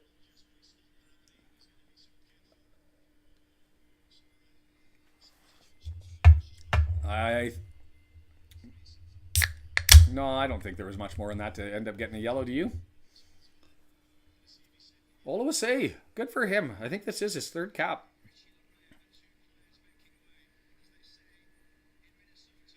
So Oluwase not coming in up front. I thought that Buchanan would take Oluwase's spot, but they swapped out for different players. So we'll see where if they line up as I would have expected them, as Buchanan were over on the right hand side, shoulder charge, nothing there. Davies holding it up and lost it. And it's going to go for a goal kick. Whew. Let's pour another one. Need to. 14 minutes in stoppage time from Canada advancing. Sub coming in here for Chile. In for the flopper. Davila.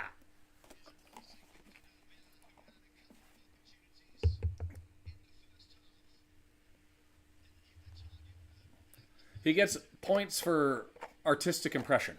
Davila does.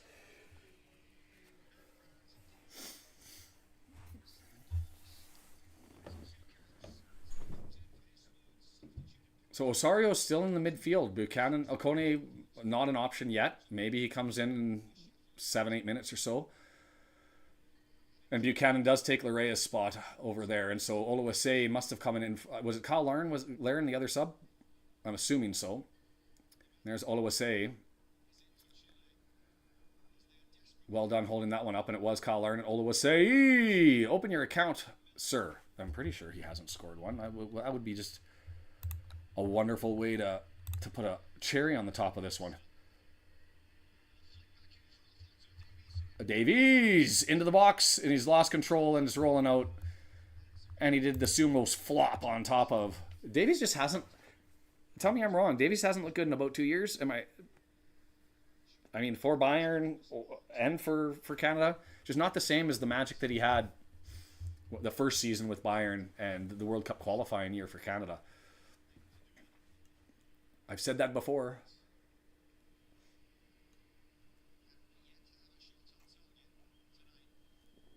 Bombito, not really a good foot on that one. Just kind of flicked up in the air.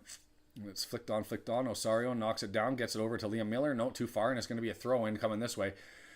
12 minutes in added time as the clock ticks away, and I get a little bit more nervous with every second I look up at the clock. I might as well update the shots because I'm probably not going to again. I'm going to focus on this one as it's just 8-7.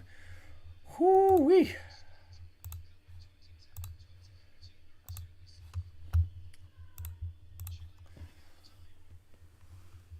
Yeah, a step slower and not as more Ronaldo and less Messi. Miller with it. Oluwase in the middle. Looking for him. Oh, that's a red. That's has to be a red on Oluwase. He just cleared out the keeper, and he had time to stop. Oh, it's going to be a yellow. We're lucky.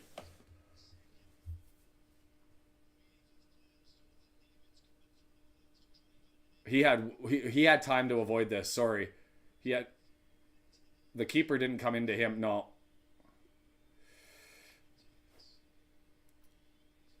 Oluwase, you got to stop there.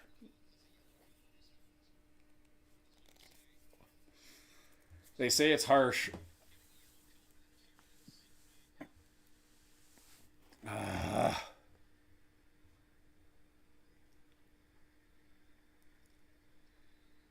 No opportunity at that ball going through. Even after it passes, you've got to try and get out of the way.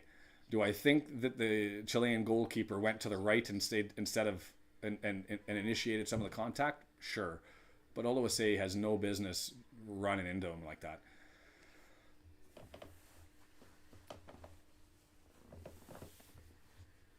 And I hate maybe that's the hockey. Yeah, that was a bad pass from Miller. Way too close. And Oluwase wanted it early.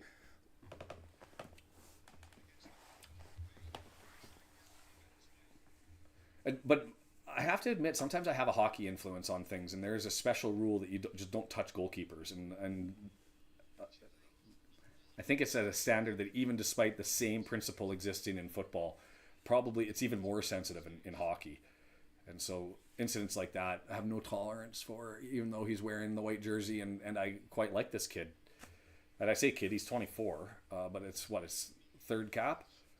Like, he knows. He was even letting up. He knew that the pass was nowhere close to him for the first two strides, and then he just let it go. As long as they get the job done and we can hold on for 10 plus extra. Now, the first half, I think, had more injury time and more yellow cards, and they gave 4 minutes. But I feel like they're gonna have 8 or 9 on this one.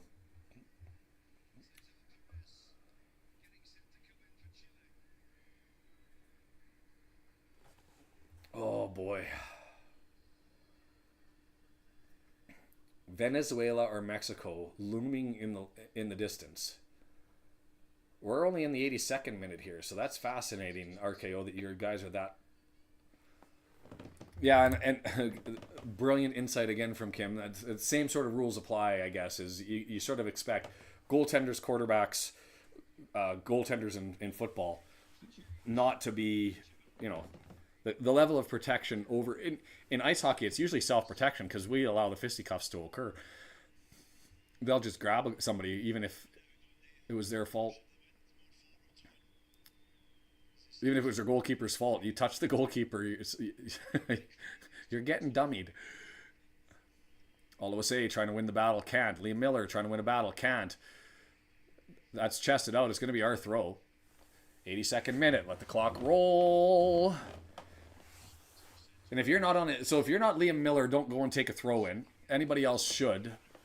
Davies has a yellow, so I don't want them getting a yellow for wasting time. But let somebody else go throw the ball in and take your time. Long throw. Oluwase not able to win it. David, nice little flick to himself. Tries to get it over to Tejan, putting it on the wheels. Can he go and save it? A nice little touch by Tejan. You got David out in front. Give it to him. Give it to David. Oh, it was there. Oh, my God. I felt that pass the whole way through, and it actually came almost into fruition. Oh, I want to see that pass again because I thought when it beat the first man, it was going to find David's foot. But David with it. Now Davies looking forward. Oluwase over to his right. Draws it over to David. Is he going to have a crack? No. Oluwase. Flick it over. Flick it over to Tejan. Flick it over to Tejan. Instead he goes to Johnson. Buchanan. Is he onside? It's knocked down. Flag go up. Flag stays down. That would have gone. Ooh. Keep it coming, boys. I like this. Keep the pressure on. We're not under threat if we're putting the pressure on. You got Seven-Ostaki. Oh, too far. Missed Davies and Miller now. Do a pass. Make a pass. Make a pass. Back to Davies. Flicked up. Tried to find Tejan on his head. Couldn't do it. Got headed away. And here come. Don't get Darnell. I love you, Mr. Cornelius, but you're a center back. Stay in the back. You don't need to be up there in this mess. You don't need to be up there this far. Draws it all the way back to Maxime Crepeau. Why is Maxime all the way 45 yards away from the goal? Tejan. Tejan's got a point to prove. Moved over from Holland over to Serie A for the season. Had a smattering of games this year. Davies. Oh, come on. Quarterback should just fight it. That should be the tiebreaker. Don't go to the weird NFL quarterback or tie-breaking rules. Just let the quarterbacks go and throw down. Osario spins it back. Cornelius. Oh, 6 minutes and added time. I'm hoping things in Argentina or in the Argentina-Peru match are the same, but even if Peru gets one, we're still okay. They have to score 2, which would be a miracle. I think the question really is does Chile end up saving something? Davies, you lost the ball. Why are you, as the captain, giving lip to Liam Miller? I'm getting harder and harder on Alfonso Davies just because I don't like it. Why are you giving lip to Liam there? You lost the ball. And you lost the ball where there was no opportunity to make a pass. And where's he supposed to go? Over to the right-hand side, there was no opportunity. Over to the left-hand side. So that was on you to be able to make a read on it and say, I'm too tight to the line and I'm going to just come back and save it instead of forcing something through or getting stripped. I say that as the greatest FIFA player who has ever played and has no ability on the pitch. Full clear. Yes. Yes. Marie, RKO. Love it. So that really means there is... Canada advances unless one instance occurs. I mean, Peru's not going to score 3 against Argentina. So we have 6 minutes in added time. Can Chile, with 10 men, pot one against Canada late for desperation? Well, there's the cross all the way across. Just let it go. Let it go. Goal kick. Take your time to find the ball. I don't know why Davies is running after that ball. Let it run. Let the goal boy, lad, girl. Yeah, that was a great ball from Alistair. And why Tejan? Great save by the Chilean keeper here. Because that would have ended it. And he shot right at him. Ugh. I guess that's why you're on the wing and not a striker. Yeah, that's the magic. Eustachio doing his job. Well done. To me, that is our captain. That is our best player as far as being controlled and smart and not on pure soccer football ability. Davies has all the raw tools. He does. He's been taking a step back to me as far as his quality of play, where the Eustachio just steady, constant, and always makes a smart play. All of say not able to get that one, and it goes back to the keeper. 87th minute.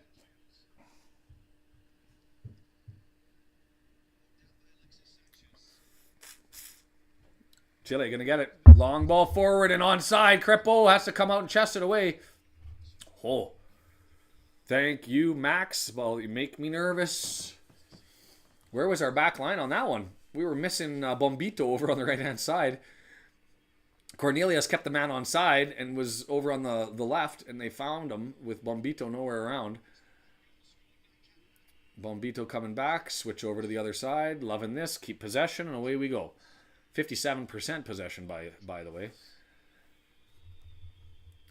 Knock on all the wood you can find. Eustachio bangs it off of the Chilean defender, and Davies is going to collect it. Slide it over to Bombito.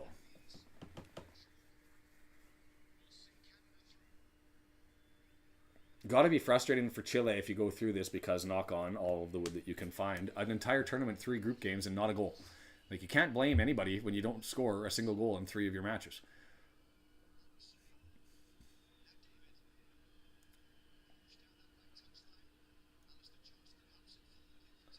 Tejan Buchanan with it. Banged off. Going to be a corner. What do we got? 10 minutes left? What's the over-under on how many we're going to get?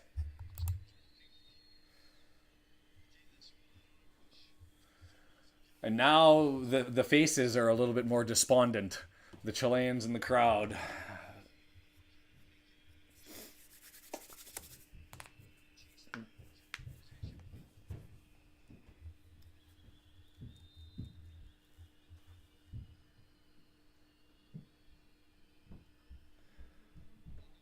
Short. Osario.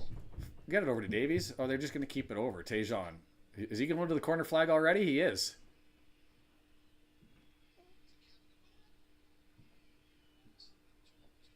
Interesting. Chile gets it. 9 points. We're sitting on 4. Chile with 2. Peru with 1. So there's the swap. Can only happen if Chile pots one here in the next 1+ added time minutes. Bombito with it. Decides not to go back to Max. He's just going to return it and kick it out. And we're going to have a throw in. They're looking for a ball.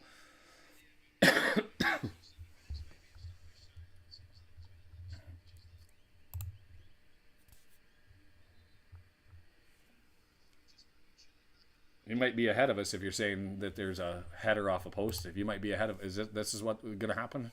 No spoilers, by the way, if you're here, is it's going to get kicked out and we're going to get a throw in 89th minute. Just a reminder as to where I'm here. Or was that in the Peru-Chile game? That game was just so ugly. There was no real serious opportunity for either side that I can remember.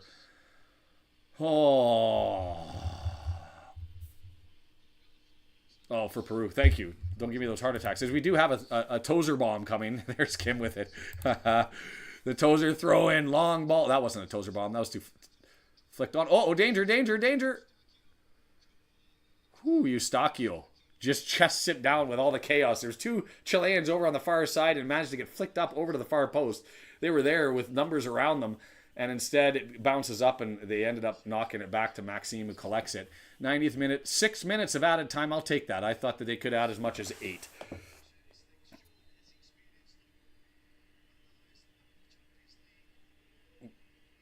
And I'm okay if Maxime Crepeau gets a yellow card here. So you can push the agenda a little bit, sir.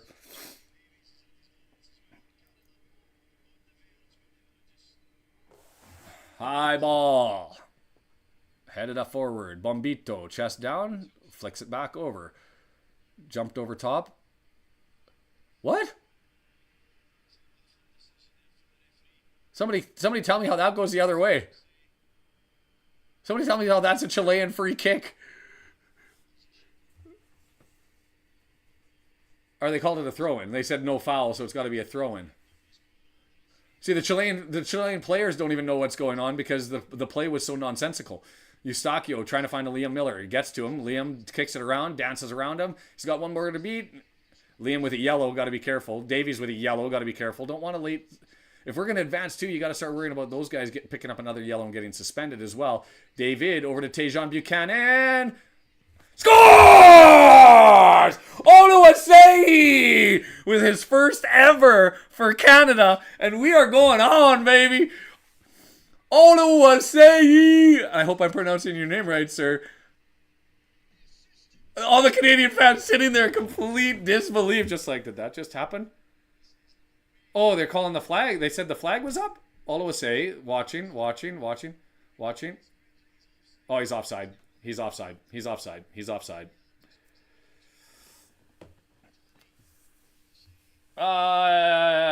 Damn it. No goal. Taken back. He was about 24 inches offside with the length of his leg from just below his knee. If I was the VAR going across. That flag was at dumb offside. Yes, it was. He had the space and time that he didn't need the advantage of getting forward. Bugger.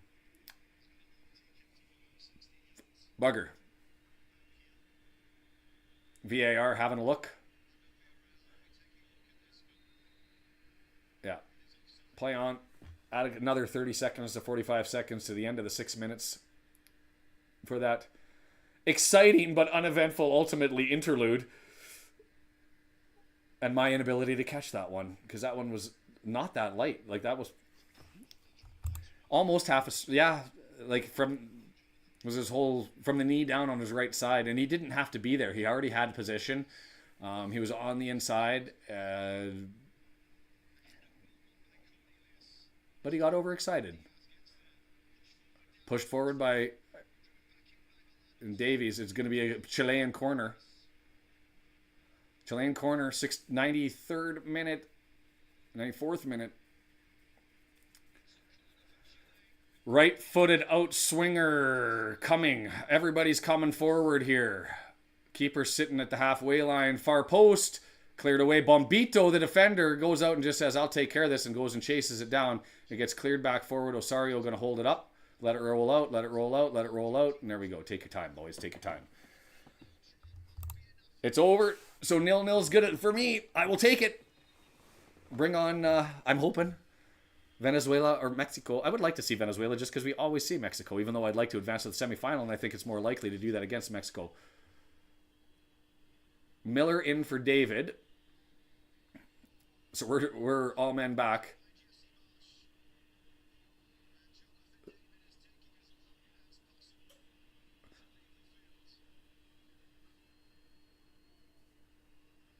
Taking their time to go off. I love the fact that we take the time, and they're used to this sort of gamesmanship as far as in South America. And if you missed it, that was Lichnowsky running over and pushing him in the back to get him off. I think they're all testy. Kamal Miller coming in, he's getting the lip early. I mean, if you're Chile, you're going home to some embarrassment. Like, this is Copa America. This is the first time since 2004 that you won't get out of the group stage. This is a team that's won this competition, and you show up and you don't score a goal, and you end up playing Canada, a qualifier, and you can't put a goal on them. And you can, like, if that's the outcome. Now I say that with a minute left, does Chile have some magic in them, down in 10 men to shut everybody up? Takes a deflection. Crapeau was there, but that was Bombito just saying, you know what, I'm making sure. And I'm okay. Oof. Says play on. Goes over to the far side. Alistair Johnston gets up. Doesn't get up high enough. Is that going to be a corner? So he gets it up to go for a corner. Tejan, can he save it? He keeps it in. Well done, Tejan. And out for a goal kick. Tejan Buchanan. Well done. Well done. Well done. I know. I found that I do it and it happens. I don't do it. It doesn't happen. And so, yeah, from his right thigh was the offside. That much offside with his right leg. Oluwase was. The pitch isn't... I mean, we haven't noticed it. I haven't seen any bad bounces or anything, but when you look at it, it just looks like it's a swamp, which for Florida, maybe you expect that. Long clearance down. It won't go right at the 96th minute. It's going to be a Chilean throw. They're going to be past the 6 minutes, but you're going to have the time added for the decision on the goal, no goal of Oluwase. So we are into one, maybe two more chances to get it down here as it's being held up. Diaz up against, just let it roll. Not enough, so you're going to clear it out and kick it out.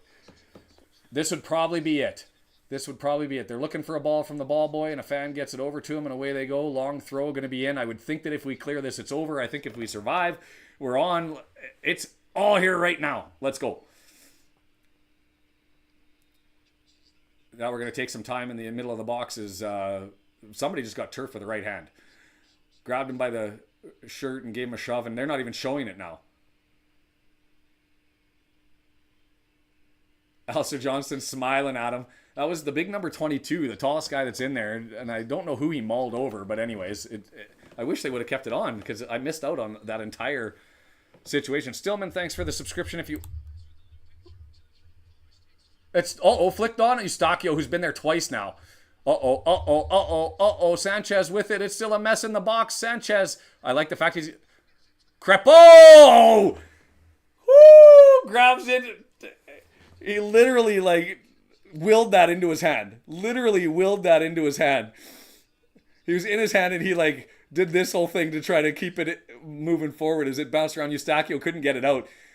Interesting, 2 corners in a row. He's the guy that ends up getting the clearance. But Sanchez does the loop flick over top, and he hoya, and saves it to himself. Whew! History is made. We're moving on. Ha, ha, ha, ha. It's over. Stop the clock. Actually, I want to go and see. I threw that out. I want to listen to see exactly what's happening here because the Chilean fans are despondent. Broken. The first major tournament advancement into the knockout rounds for Canada, and this is what we were hoping for. We thought we had it when we came out as the top team in Concacaf and beaten Mexico and beaten the U.S. We thought we're ready, we're good to go, and then we fall apart. Both combination of performance on the pitch and a whole lot of Canada soccer nonsense off the pitch. We weren't even playing games for a period of time through some of the international windows. So that was, yes, hard stopper and not really the most interesting, fascinating quality game of football we've ever seen. Let's be honest. But as I'm finding, this is a byproduct of these Copa America matches. Is the South American style of football is physical, aggressive, cheap, and we fall into it. There's a lot of after the whistle stuff. Go get your seat at that Whitecaps game. Come and watch Wrexham. We're at the Pint for that one. If you are on the West Coast, man, I am loving watching the heartbreak. There is so much shock, frustration, and disappointment. Ha ha ha! Canada's for real, baby. We're coming. The big thing too, and I haven't mentioned it this broadcast and this stream, but I've done it in the past. Is the big thing for Canada sitting at 50th in the FIFA rankings is we're right on the cusp of being able to get our players to get over to England. If you're above the top 50, you only have to play 70% of your team's international competitions to automatically qualify for a visa. If that doesn't happen, then you've got to find some other way, either through the special exemption rules or go to Europe and find a way to qualify and get minutes in a top domestic competition before you can go and play over in England. And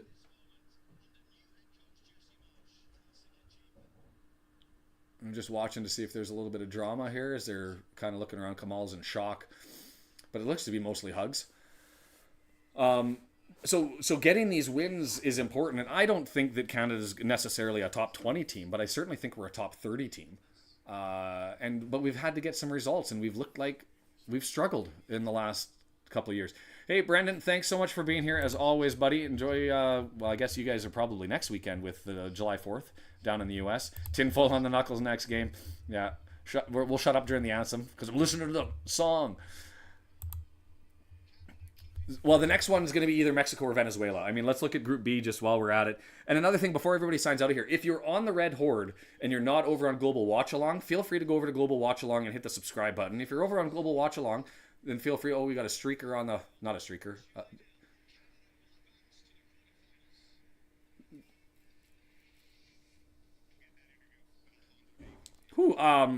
Anyway, it wasn't a streaker, it was just a pitch invasion, but it was nothing major that came from it, except for the guy who was dancing around the security and was doing a damn good job of keeping himself out there. If you're on the top 30, if they could score, yeah, that's going to be an ongoing concern. But we've got we've got the ponies up front. I think we just haven't been able to do it yet. But call us England, maybe. Play like garbage, never score, get results. Hey, I'd be okay with that. I will take my shots at England every chance I get. I love my wife. I went like this, not that she's dead. She's upstairs in the house. Anyway, feel free to subscribe mutually on both ones as we get things going. I'm getting close to 2,000 on the Red Horde. I'd like to get the Canadian watch-alongs going a little bit just for some fun when there's international windows that are on and an opportunity to do that. So I was going to bring open, and let's grab the laptop here as I do it. Bring open the Copa America Group B standings as we finish second, so that means we're taking on the top team. So it's going to be the winner of who comes out of that Venezuela-Mexico game, and I just want to see in what circumstance could it actually be Mexico, because I think it's most likely because Venezuela won 1-0. So Mexico's got Ecuador, and it may be Ecuador and Mexico are going to be playing certainly for second. But for Venezuela, they would have to be beaten by Jamaica. Unlikely, but not impossible. Jamaica still is such an odd squad. Jamaica has all the individual talent to actually be a really exceptional international squad. They just never seem to be able to piece them together. And I don't know whether that's finances and inability to get them together for training. I don't know why that's there. I did reach 2K subs. Hey, I'll take that as a celebration. 2,000 subscribers on the Red Horde in a year-ish, really, pretty much. I think it's pretty damn close to my anniversary, actually. So I will definitely take that. And the Global Watch Along's doing its little thing and ticking along. That's awesome. Yay! I'll have to come up with an Instagram little thing or something to celebrate. Going back and looking at this, so yeah, they'd have to lose to Jamaica, and then there would have to be a win by either Ecuador and Mexico. And by Ecuador, it would have to, if they won by one, they'd be drawn. And so Ecuador would have to win by 2 goals, score 2 more than Venezuela. Mexico would have to score 3 more than Venezuela. Right? 3. No, they'd lose by 1, so there'd be a +1. So Ecuador would have to be 2 to be clear. Mexico would have to be... Hold on. Let me do the math. +2. You lose. You end up with 1. No, Ecuador win in any circumstance. Mexico would have to win by 2. And that's not knowing the red card situation as well if it ends up in a crazy tiebreaker. But they'd have points as against the teams. And so because Venezuela beat Ecuador, yes, Ecuador would have to score 2. And Mexico, they would have to score...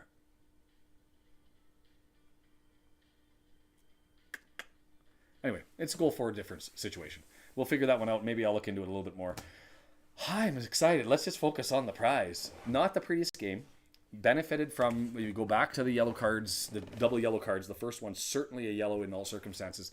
The second one against Richie Larea, I'm a little bit still, uncertain of. It deserved to be a yellow card, but as you heard or I reported if you didn't hear from the TSN broadcaster, the Canadian referees official who does the World Cup stuff in the MLS referees coaching, they do give some deference on those second yellow cards, recognizing that the red is going to happen. And is it clear there that you should have got that second yellow because it was the second? I don't know. I think I've seen that not given.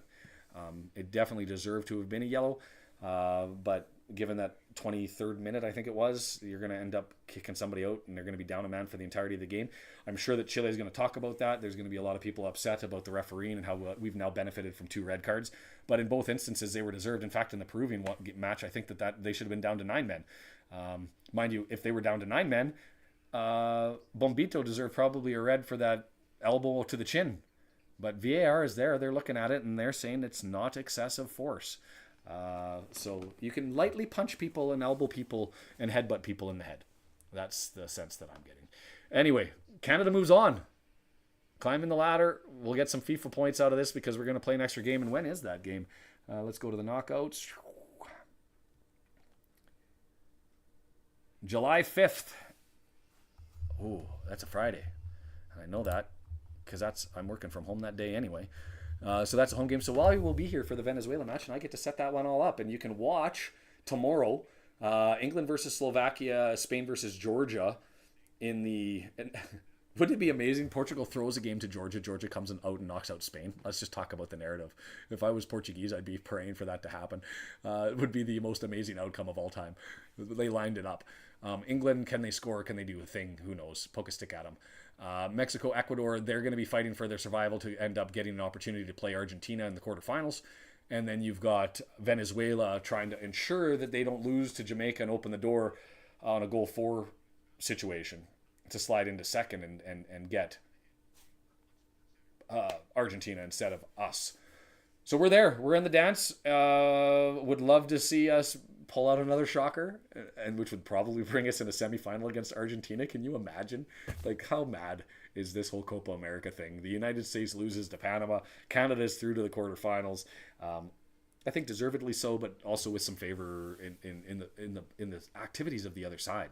I don't think the refs benefited them. And yes, Murray, as it always does. I think hockey did it well, though, with their offside rules, is they've then amended the offside rules to allow for more goal scoring and for it to be less... Like, if you're going to get so particular that on the rules, they've modified them to make it less likely to have an offside, right? And I don't know if they do that because they're being so formal to allow for there to be more goals. So, more goals is more fun. We'll see what happens in football, but... In any event, that's me going to sign off for this one. I'm going to finish my beer, go up and celebrate some food, and man, what a day. Canada, for the first time ever, through to a knockout match in an international tournament. A big one.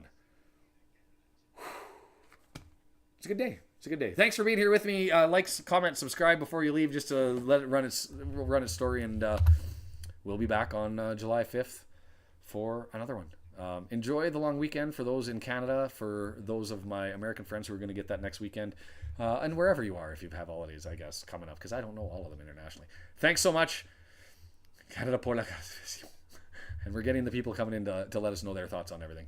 But congratulations for the classification. Hey, I appreciate it. In Dominus, Charlie, if I translate that right, even though I don't know my Spanish, I believe that is a legitimate congratulations. Much appreciated. And so, yeah, we'll be here again on Friday for a little bit more. Thanks, Canada Balls. Nice to have you join us. I hope, by the way, Canada Ball, I don't know if you have a domestic club, but feel free on a Saturday or a Tuesday, if there's another game going on and you're catching a watch along, join on the Red Horde, and the whole Wrexham thing is a lot of fun. And if you've got Disney Plus, the greatest documentary out there, football documentary otherwise, it's a good one to watch. Fall in love with the club. There's thousands, tens of thousands, hundreds, millions of us, maybe. It's been a lot of fun, the whole Wrexham experience. So if you got Disney Plus, go to Welcome to Wrexham on Disney Plus and watch it. You will be binge watching. I can feel it. And you can add me on the socials and at the Red Horde and curse me for introducing you to the greatest football story. And it even gets better. Like the fixture stuff that came out, there's so much drama. I don't want to put any spoilers out there, but the first game, 5,000th game in the history of Wrexham, and they throw some drama in it. Then they have an EFL Cup. They throw some drama in it. It's almost like it's WWE scripted, but it's not. It's football, and it's amazing. So anyways, come on and join us and do your thing. And anyway, I'm